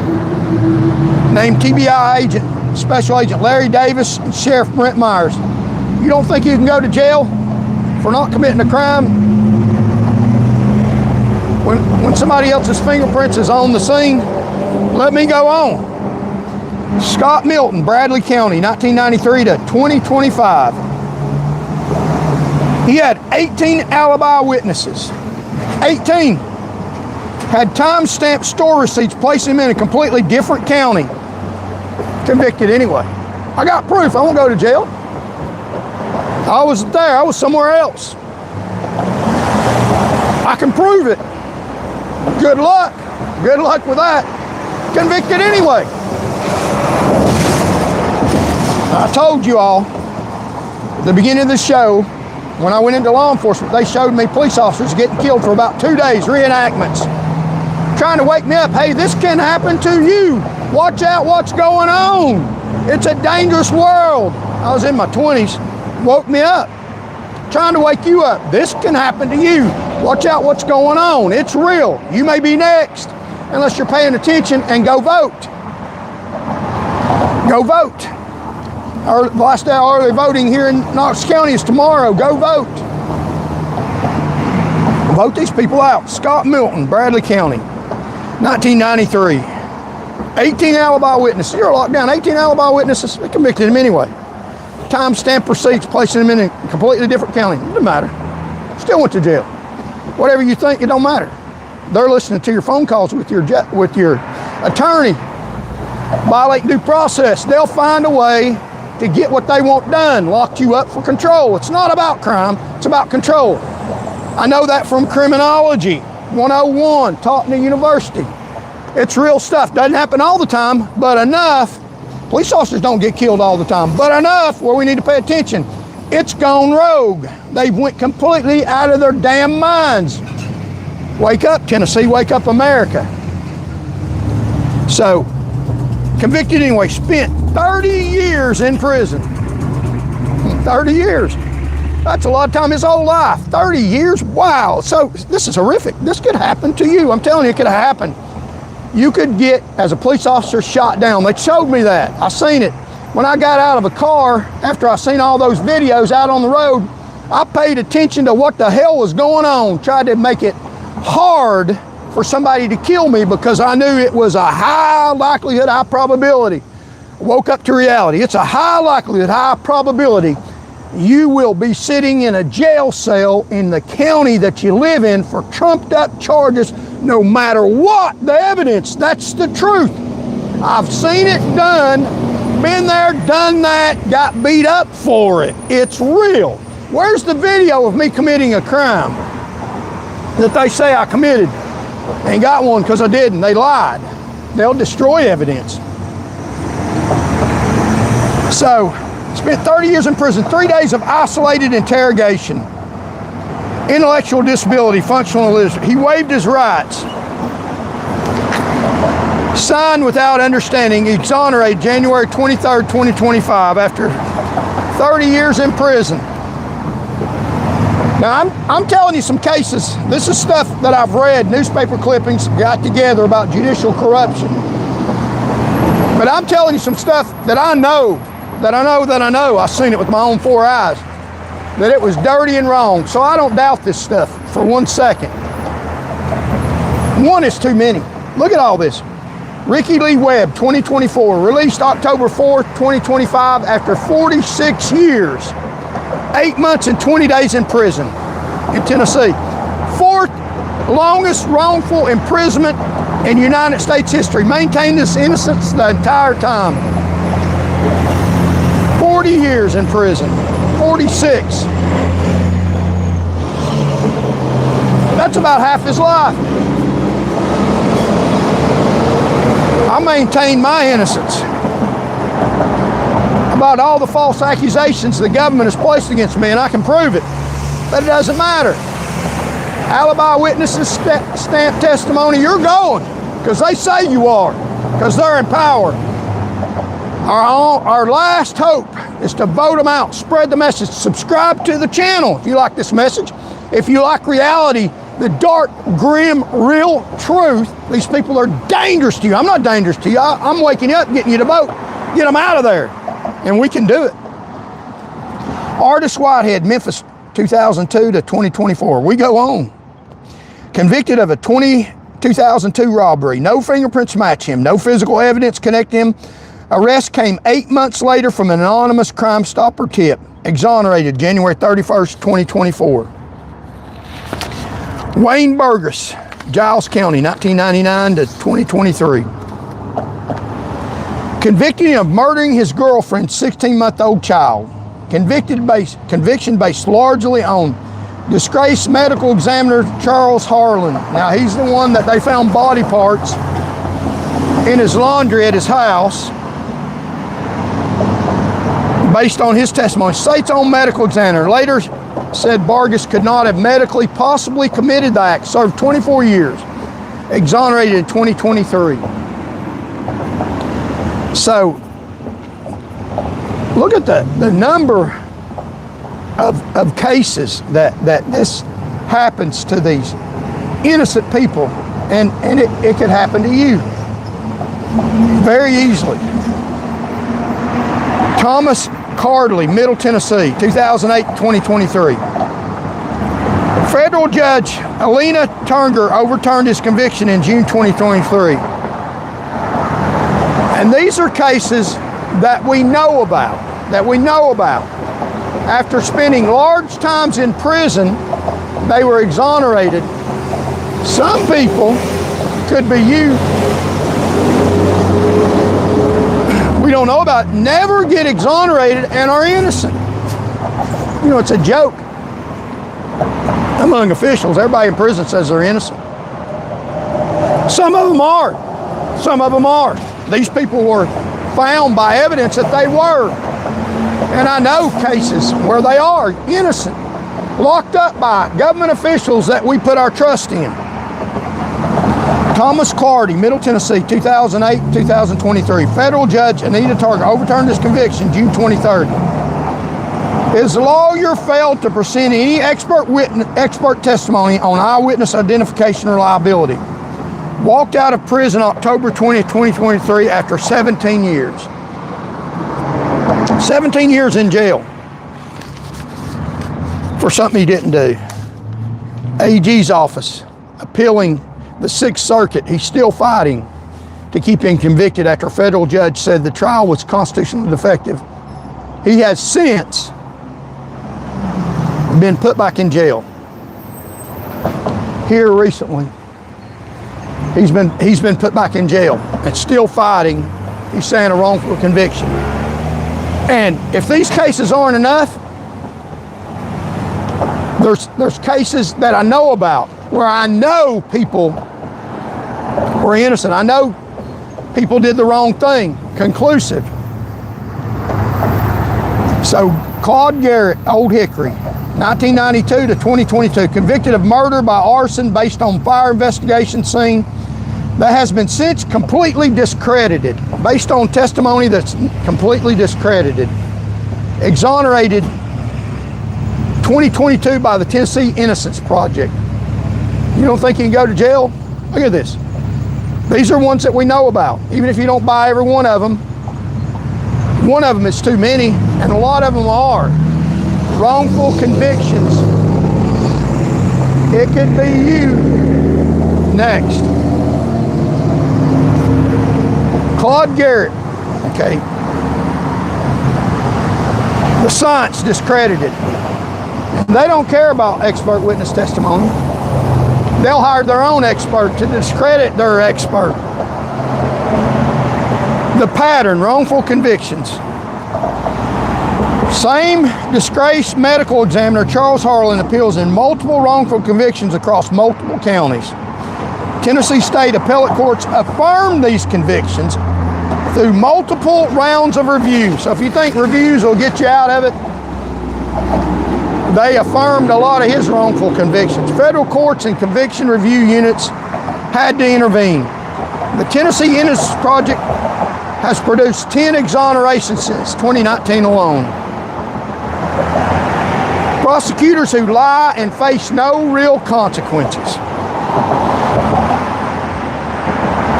DA Amy Roark, Shelby County, Memphis, withheld evidence from a capital murder case, elicited perjured testimony from a witness about whether she had been paid for her cooperation. Tennessee Supreme Court reversed the conviction in the Nora Jackson case. Sixth Circuit reversed a death sentence in Thomas v. Westbrook's Board of Professional Responsibility, filed ethics charges. Wiltshire was subsequently elected to a higher office, DA Amy Relt. So she withheld evidence of false testimony, and now she's promoted to a higher office. Politics, got elected any damn way. Unelect them. Tennessee Supreme Court abolishes accomplice cooperation rule. They make it easier to put you in jail. They're not making it harder. Court reversed Linda Turner's murder conviction because it rested entirely on accomplished, uncorroborated word, a protection that had existed in Tennessee law for generations. So if the only evidence against you was a accomplice in the crime, that they testified against you and that's all there was, they couldn't use that to convict you solely. They had to have more than that. It was a accomplice, uncorroborated word rule. Accomplice, corroborated word rule. That if that's all the evidence they got, they couldn't convict you on that, because somebody involved in the crime with you is going to put all the doubt on you, or somebody involved in a crime is going to put all the doubt on somebody else to get a better deal. So they had that rule that alone couldn't get you. They eliminated that rule, so now it can. In the same ruling that they overturned her murder conviction because of that rule, they, in the same ruling, abolished that protection entirely for all future cases. Tennessee Innocence Project said the charge could make it easier to convict innocent people going forward. So part of the protections you had in place, they got upset because it got somebody out of a false charge, apparently, out of a murder conviction, that they changed the rule, made it easier, where now she would be convicted. A dissenting justice called it a necessary safeguard. They take your property without a trial. Lewis Kane, Mount Juliet, 2017. If they don't put you in jail, they're going to take your damn property. Mount Juliet Police Department drove his BMW out of his garage while he slept. A Vietnam veteran. His son was suspected of drug dealing, not him. Took 2 months and an attorney to get his own car back. 2017, Mount Juliet. Took his car from law enforcement. George Ruby, Tennessee Highway Patrol, I-40. THP officer Larry Bates seized $22,000 cash on the interstate from Ruby, who was carrying to buy a car at an auction. He had $22,000 going to an auction to buy a car in cash. A trooper stopped him. Larry Bates took his money, accused him of using it for drug money, declaring it drug money without charges. Ruby recovered it only by agreeing not to sue the department. Officer Larry Bates did that. Go down the interstate with cash in your car. See what happens to it. Your money's not safe. Your freedom's not safe. Your money's not safe. Your rights, your due process rights, are not honored. The forfeiture numbers. Tennessee takes, get this, 14 to 16 million a year in civil forfeitures. They don't have to charge you for a crime. Stop you, take your money, write out a civil forfeiture form and hand it to you. Take your money. You have to go to court to prove that's your money. And all they have to have is 51%. The burden of proof for them is preponderance of the evidence, not a criminal conviction, guilt beyond a reasonable doubt. And they got your money. Happens all the time. Until 2025, you had to post a cash bond just to challenge a seizure. That's the only thing they've changed that I know of. Law enforcement keeps 100% of what they take. No meaningful independent oversight. Same judges that took my job from me, that work for the state, adjudicate for the state, U.S. Commission on Civil Rights found Tennessee's forfeiture law raises serious rights concerns. So like, share, comment, subscribe to the channel if you like the message, and go to Antidote and give a contribution. License suspended, notice. Now you're a criminal. License suspended, no notice, now you're a criminal. So they suspend your license. Say your car is used by a friend, register you, goes through a red light. They suspend your license for that. Or somebody steals your license, gives it to a police officer, and you get a citation that's given to the suspect that's not you. They suspend your license. You weren't even there. You're the victim of fraud. License suspended, no notice. Now you're a criminal. That happened to Thomas in 2018 in federal court. He got a revoked driver's license for unpaid court fines.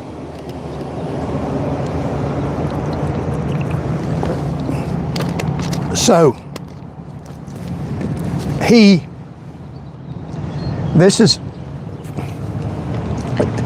Tennessee was revoking driver's license for unpaid court fines with zero exception for people who generally couldn't pay. 150,000 Tennesseans affected. Federal Judge Alita Trucker struck it down as unconstitutional violation of due process and equal protection. The case was filed for James Thomas, a 48-year-old disabled homeless man whose criminal trespass conviction for sheltering from rain under a bridge left him with a $289.70 in court debt he couldn't pay and a $65 reinstatement fine. So they are revoking your license, for unpaid court fines, unrelated to any driving infraction. Took your driver's license from you. So how are you supposed to pay the court fine if you can't get to work in your car to pay for it? That's what Bill Haslam was behind. Because the people that he associates with have plenty of money that they've extrapolated from you, and they're trying to get more. You pay your damn court fines or you don't drive, even if they're not related to driving. Thomas sued Haslam in federal court when he was the governor, and a federal judge struck down that law. That's what they're trying to do to you in Tennessee. Governor Bill Haslam, whose administration defended that practice. Brenda Simpson, Hardin County, 2024 to present. This just happened the other day, ongoing. This isn't a past case, this is one right now ongoing. 76-year-old devout Christian, public notary, state suspended her license and mailed her the notice to her old address. So they suspended her license, sent the court notice that her license was suspended to the wrong address. She had no notice. She had moved, same road, different house, never received it. 4 criminal cases filed against her. Jailed over 2 months. 76-year-old woman jailed over 2 months. Driving on suspended license. She didn't know they're suspended. Wanted to tell the jury the state failed to notify her properly. That's part of the law, Magna Carta, 1215. Due process. Notice. You have to have notice of the accusations against you. She had no notice that her license was suspended. And the judge won't let her tell the jury that. That's ongoing right now, a live case in Tennessee. Judge Brent Bradbury signed a gag order April 20th, just a few days ago, 2026, prohibiting her from making an argument about improper notice to the jury. Judge Brent Bradbury, DA Neil Thompson, 24th Judicial District. The story was broke by journalist David Toulis of Nooga Radio, an excellent journalist. They punish lawyers who fight back and protect their own. Now this is some of the most important stuff right here. This is retaliation. I'm not the only one who's been retaliated against. I'm not the only one saying this. They retaliate against licensed attorneys.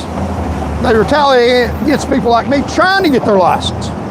They retaliate and get by with it. They punish people that complain about wrongdoing in the government. That's why it never gets corrected. Nobody complains. They know what they got coming when they do. So this is the most important part of the show probably. They punish lawyers who fight back and protect their own. They punish people. Why can't you get a good lawyer? They're listening into your phone calls. The bus was right here at the Knox County Courthouse. They're lying under oath to protect the hierarchy. So the real culprits behind it are still there here in Knox County. And when lawyers complain about this kind of stuff, they disbar them or they sanction and punish them. They punish lawyers who fight back and protect them. You don't really have a lawyer. You have someone who's a double agent that is an officer of the court that is bound to follow their rules and surreptitiously, unethically, unlawfully protect them. They didn't got it written down in the law book, but I'll show you what happens to you. And they make it very clear as a bell. This guy complained on an attorney. You put it together why I ain't got a law license anymore. This guy complained on a judge. This guy complained on a DA. You put it together why they ain't got their law license. But the DA did wrong, the judge did wrong. That doesn't matter. You keep your damn mouth shut. If you want to make a living in the state of Tennessee, you lie for us, with us, by us, or you go find you work in private service and we'll get you there too anyway. They punish lawyers who fight back and protect their own. Elliot Scherderhart, S-C-H-U-C-H-A-R-D-T, disbarment, Tennessee Supreme Court, April 14th, 2026. That's just recently, ongoing. That's recent. This ain't past stuff, some past stuff, middle stuff, right now stuff in the future. Ain't been solved yet. That lady, 76-year-old lady, still got to go to trial. Can't tell the jury she didn't receive any notice. At minimum, it could reduce the penalty. The judge told her, you can't tell the truth to the jury. We want you to pay full price for something that's not just. Attorney filed ethics complaint against U.S. bankruptcy judge Susan Bucknott, accusing her of using her federal office for personal favors. Claims Professional Board of Responsibility Chief Disciplinary Counsel Sandy Garrett then came after his law license. Disbarred April 14, 2026. Just a few days ago, what's that, about 2 weeks ago? Disbarred because he made a complaint against a federal judge. Alleged that she used the bankruptcy court for personal favors. Personal favors, wow, amazing, isn't it? Look at the beautiful view. And then he gets disbarred. Now he says it's because he made that complaint.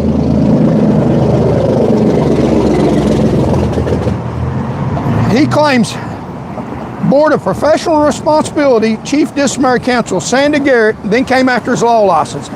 Disbarred April 14, 2026. Court called his due process arguments Thayerbear.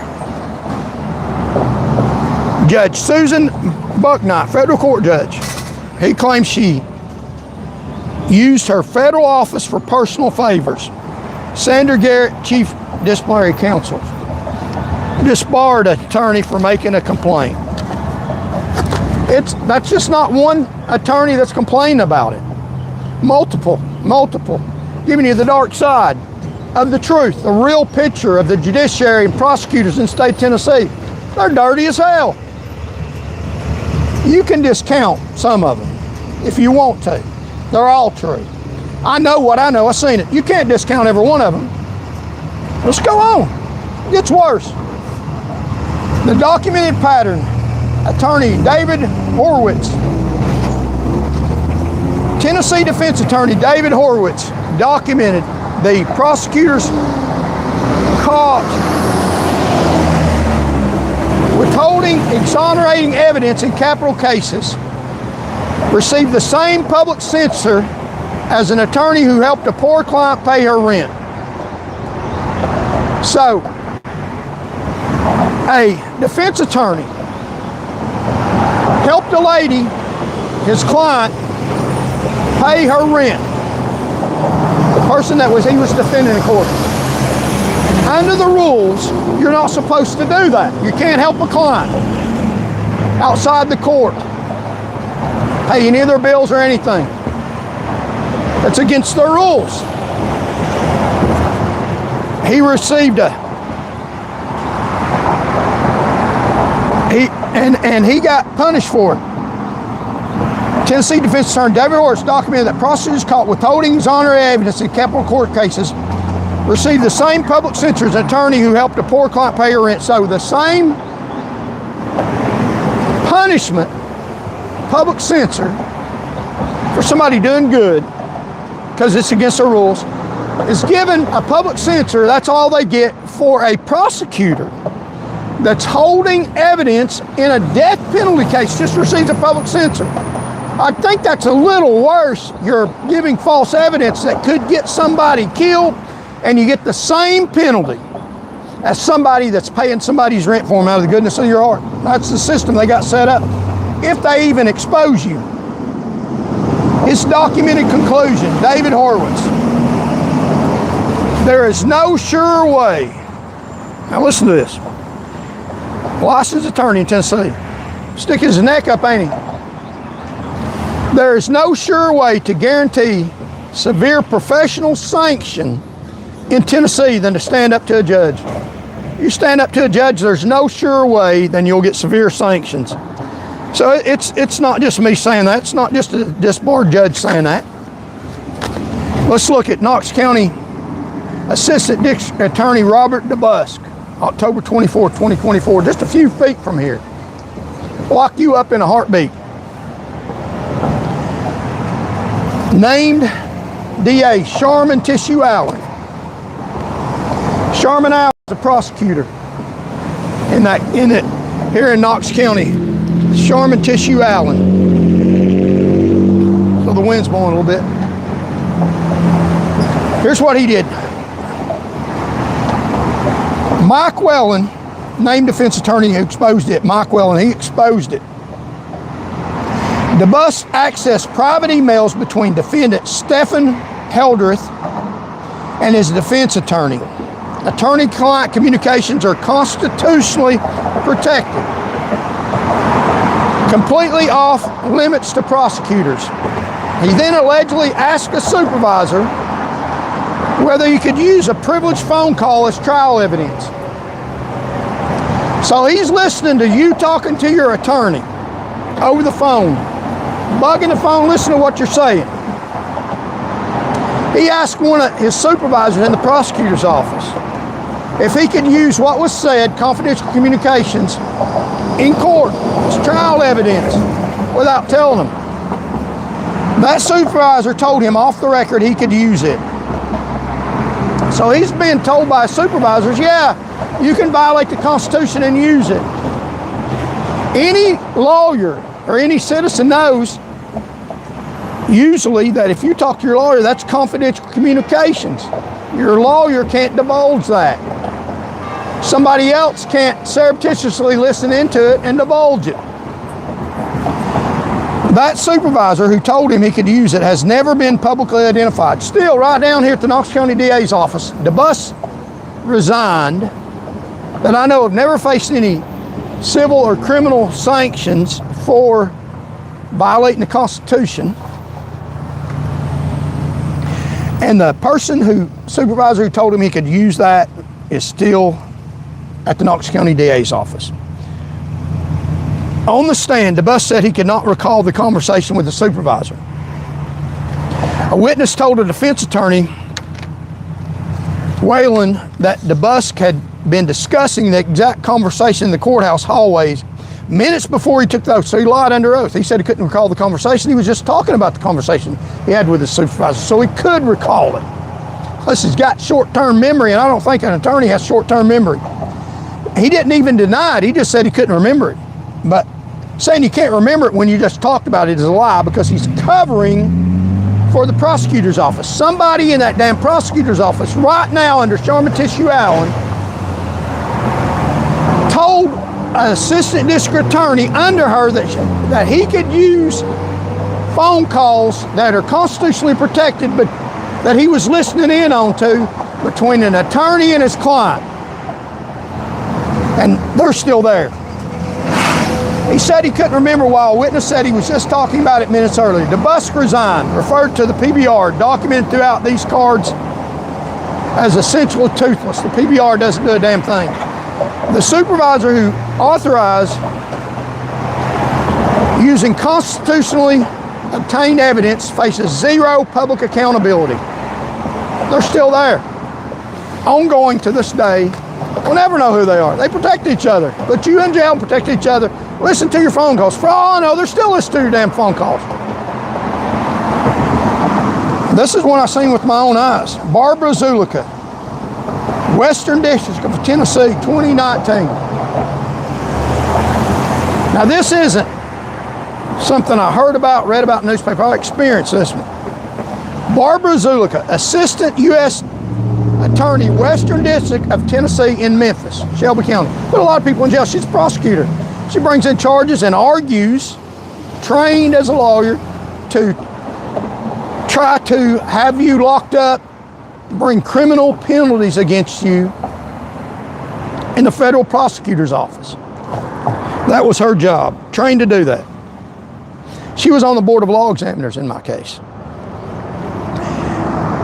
She was one, in 2019, Zulica sat on the Tennessee Board of Law Examiners and voted to deny me, Charles Van Morgan, my bar license.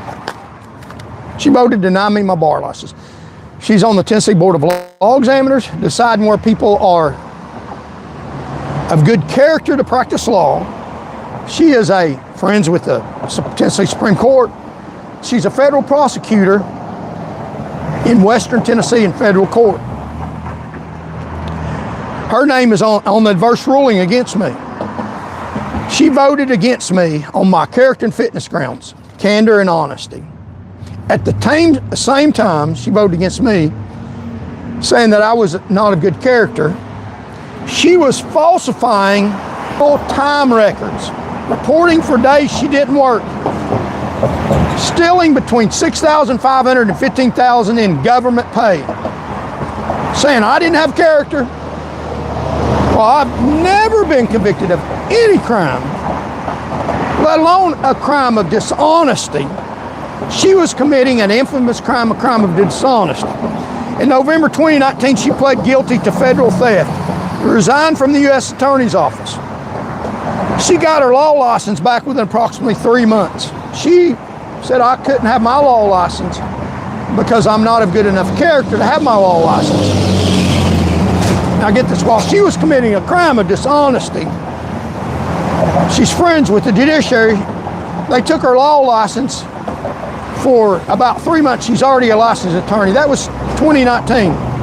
Never been convicted of a crime, have better character than her, have good character, never been convicted of a crime. That was 2019. I still don't have my law license. What's that, 7 years ago? She got her law license back after committing a crime within 3 months. I've never been convicted of any crime. Still don't have my law license 7 years later. Still fighting in federal court to get what should have been given to me 7 years ago, that she's been making a living all this time after she sold federal tax money from you. I've never stole anything from citizens, tax money. She has a federal theft conviction that went away. Got it off her record. You'll never see it. I have none. Same standard, there is no standard. That's a cover-up. That's public corruption at its worst. And I go on. Rutherford County Juvenile Court, Judge Donna Scott, Davenport, 2000 to 2022. This is what they're doing to our kids too. If you don't care enough about yourself, and people do it for kids. Vote for kids. She jailed 48% versus 5% statewide. Charges filed under laws that didn't exist. She charged little children for being shell-shocked standing around where a fight was taking place. Under laws that don't exist, there's no law against that. Tennessee DCS inspected twice yearly, never flagged her jail in writing. Federal lawsuit settled for over $5 million. It took 11 members of Congress demanded DO investigation before she voluntarily retired, was never charged. Affecting little children, putting them in jail, not committing a crime. Federal courts catch what Tennessee courts protect. Now this is a horrific case.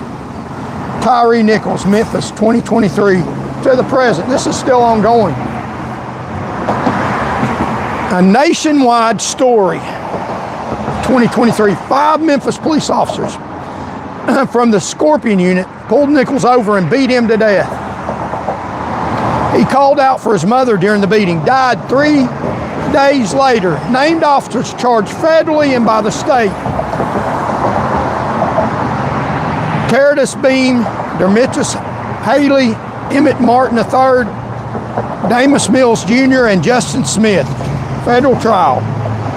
3 convicted of obstruction and witness tampering in 2024. Acquitted of civil rights violations resulting in death. So they literally murdered this guy, beat him to death as police officers in uniform. It's all on tape, visible. None of them were convicted of the violations resulting in his death, meaning acquitted of charges directly tied to his killing. Police officer state, May 2025, 3 officers acquitted of second-degree murder. Nobody convicted of Tyree Nichols' killing. So they can kill you and get by with it. 2 full trials. 0 convictions for his death.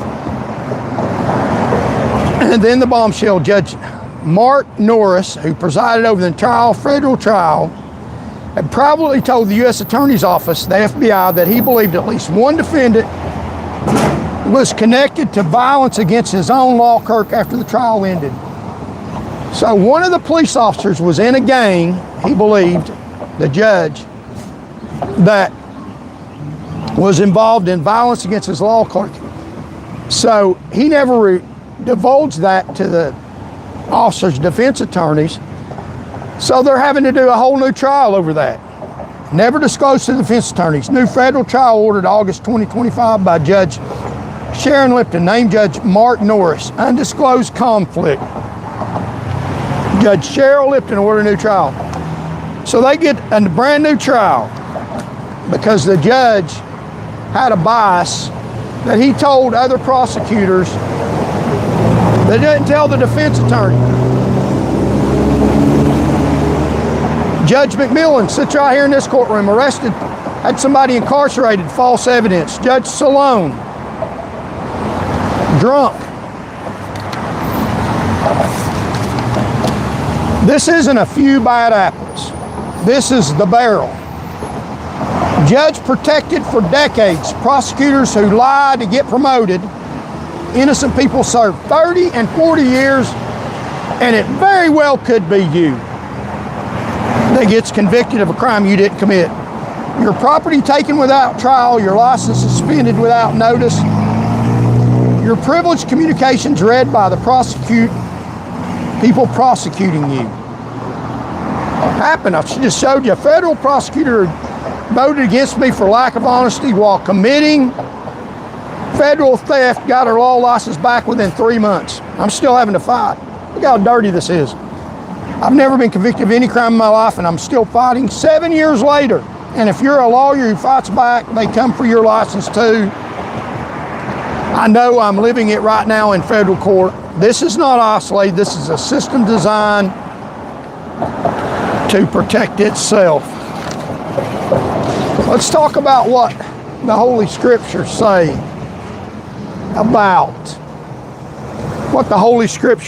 about corruption in the public sphere. It's not a new phenomenon. Psalm 82:2 is God-pointed question to leaders who corrupt justice.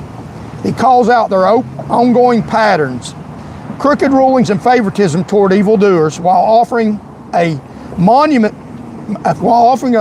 to repent. The verse reminds every believer that justice reflects God's nature. Justice reflects God's nature when its twisted society decays and divine justice draws near. And let's look at what the Scripture has to say about these corrupt judiciary. How long will you judge unjustly? Psalm 82:2. God opens the Psalms by confronting Israel's earthly judges, people himself appointed to administer his law. Exodus 18:21-26.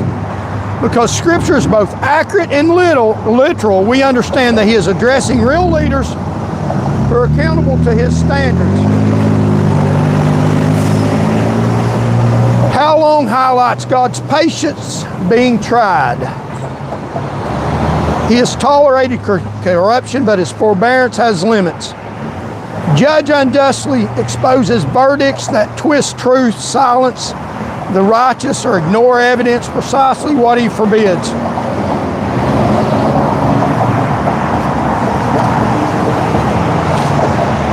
James Fawcett Brown Bible Commentary. Companion of thieves by conveyance. Gifts. A nation corrupts begins with its rulers. And this is Matthew Poole's commentary. The princes are rebellious against me, the sovereign Lord. They cast off my yoke and make their own wills and lust the rules of their life and government. Companion of thieves. Let's talk about the judiciary. Partly by giving them conveyance and continuance and receiving a recompense for them from it, and partly by practicing the same violence and cruelty and injustice that thieves use. This is a commentary in the Bible from Matthew Poole about the judiciary and the prosecutors. Loved gifts, bribes given to pervert justice, which are severely forbidden. No due process. Follow with after rewards, pursuing them with all eagerness and by all means possible. And that's what they do. The musical pause invites worshipers to stop and absorb the gravity of God's word. It allows the congregation to examine its own heart. Are we silent when injustice reigns? I'm asking Tennesseans, Americans, to wake up, subscribe to the channel. Don't remain quiet when injustice reigns. It does in Tennessee. It underscores that God's courtroom is above every human bench. Paul also points out forward verses where God commands active defense of the weak. Justice is not merely theoretical. Active defense of the weak. Favoritism destroys public trust and harms the vulnerable. Proverbs 18:5. It turns the courtroom from a place of truth into a shield for oppressors. Isaiah 10:1-2. That's what's going on now in Tennessee. It's a shield for the oppressors. James 2:1-9 condemns the same attitude in the church age. Believers must distinguish among yourselves and become judges with evil thoughts. Evaluating the wicked discourages righteous, invites more evil, and provokes divine judgment. So that's what the Bible has to say about it, about the evil that's going on in the courtroom. We're responsible for doing something about it. The question is, supplies expectation. They know the law, yet persist in wrong. Describes similar leaders. They do not defend the cause of the fatherless. By asking rather than immediately striking, God offers space for repentance, because he asks, how long? Space for repentance. And show partiality to the wicked. charge moves from bad judgment in general to specific sin. Favoring evil people because of power, bribes, or social ties. That's what's going on in Tennessee right now. Partiality contradicts God's character. He shows no favoritism. His judges must mirror that, Leviticus 19:15. So that is what God's holy word has to say about the corrupt judicial. Companion of thieves, love gifts, follow after their own rewards. Rebellious, how long will they judge unjustly? He's giving them a chance to do right. We need to vote them out. Thank y'all for listening. I hope today the goal has been to wake Tennesseans up to the crooked judiciary, how prevalent it is, case after case, date after date, ongoing to this day, how easy it is where you could be sitting behind bars for no legitimate reason. Your due process rights violated. They have been mine, I know. That's why I'm here today. God trained me, showed me the truth about things. Subscribe to the channel. Let's get this message out. Early voting ends tomorrow. Go vote. Vote these people out. It's almost more important just to vote, to show them that a lot of people are voting. People are paying attention. Regardless of who you vote for, go vote. Find someone in a candidate that you can support and at least vote for that. You can leave the other ones blank. Show up in numbers at the polls. I'm on the ballot in the November governor's race. Vote for me. Even if we don't win, show them that there's people watching you agree with me. The agenda that we have is that the government is gone rogue, corrupt and wicked as hell, and that people agree with me. That's what you're saying by voting for me. Even if we don't win, if we have thousands and thousands of people that vote and we can win, that at least sends a message that people don't believe them. And they've got the game rigged. So it'll be difficult to win, but we can. 3.5 million people didn't vote. Only 1 million people won the election. So if we wake up a small portion of the people who didn't vote, you have more power than who decided the last election. We have an agenda to correct the injustice in the government in the state of Tennessee. By voting for me, you're showing these people in public power that you agree with me, that you support that agenda of getting rid of people in public power that you believe that they're corrupt as hell for the most part. That you support that. Go to Antidote, support the campaign, help us get the message out, help us fight these people for your benefit and your good so that you won't end up in jail. Thank you all so very much for joining me. I appreciate the views, I appreciate the likes, the shares. May God bless you, I pray. God's on the throne, but we have to fight. Praying is the best weapon, but it's not the only weapon, and it's not the only thing God commands us to do. Pray and act too. If you just pray, that's wrong. You got to act too. We've got an agenda to correct the injustices in Tennessee, to show the government that we don't agree with it. So, thank y'all for joining me. May God bless y'all, pray, and as I always say, God loves you and I do too. Until next time, we'll try to be back on here about 6:45, maybe tomorrow, maybe Friday, and we're going to try to go to the No Kings protest. So we'll see what happens there. Thank y'all so very much. God loves you and I do too.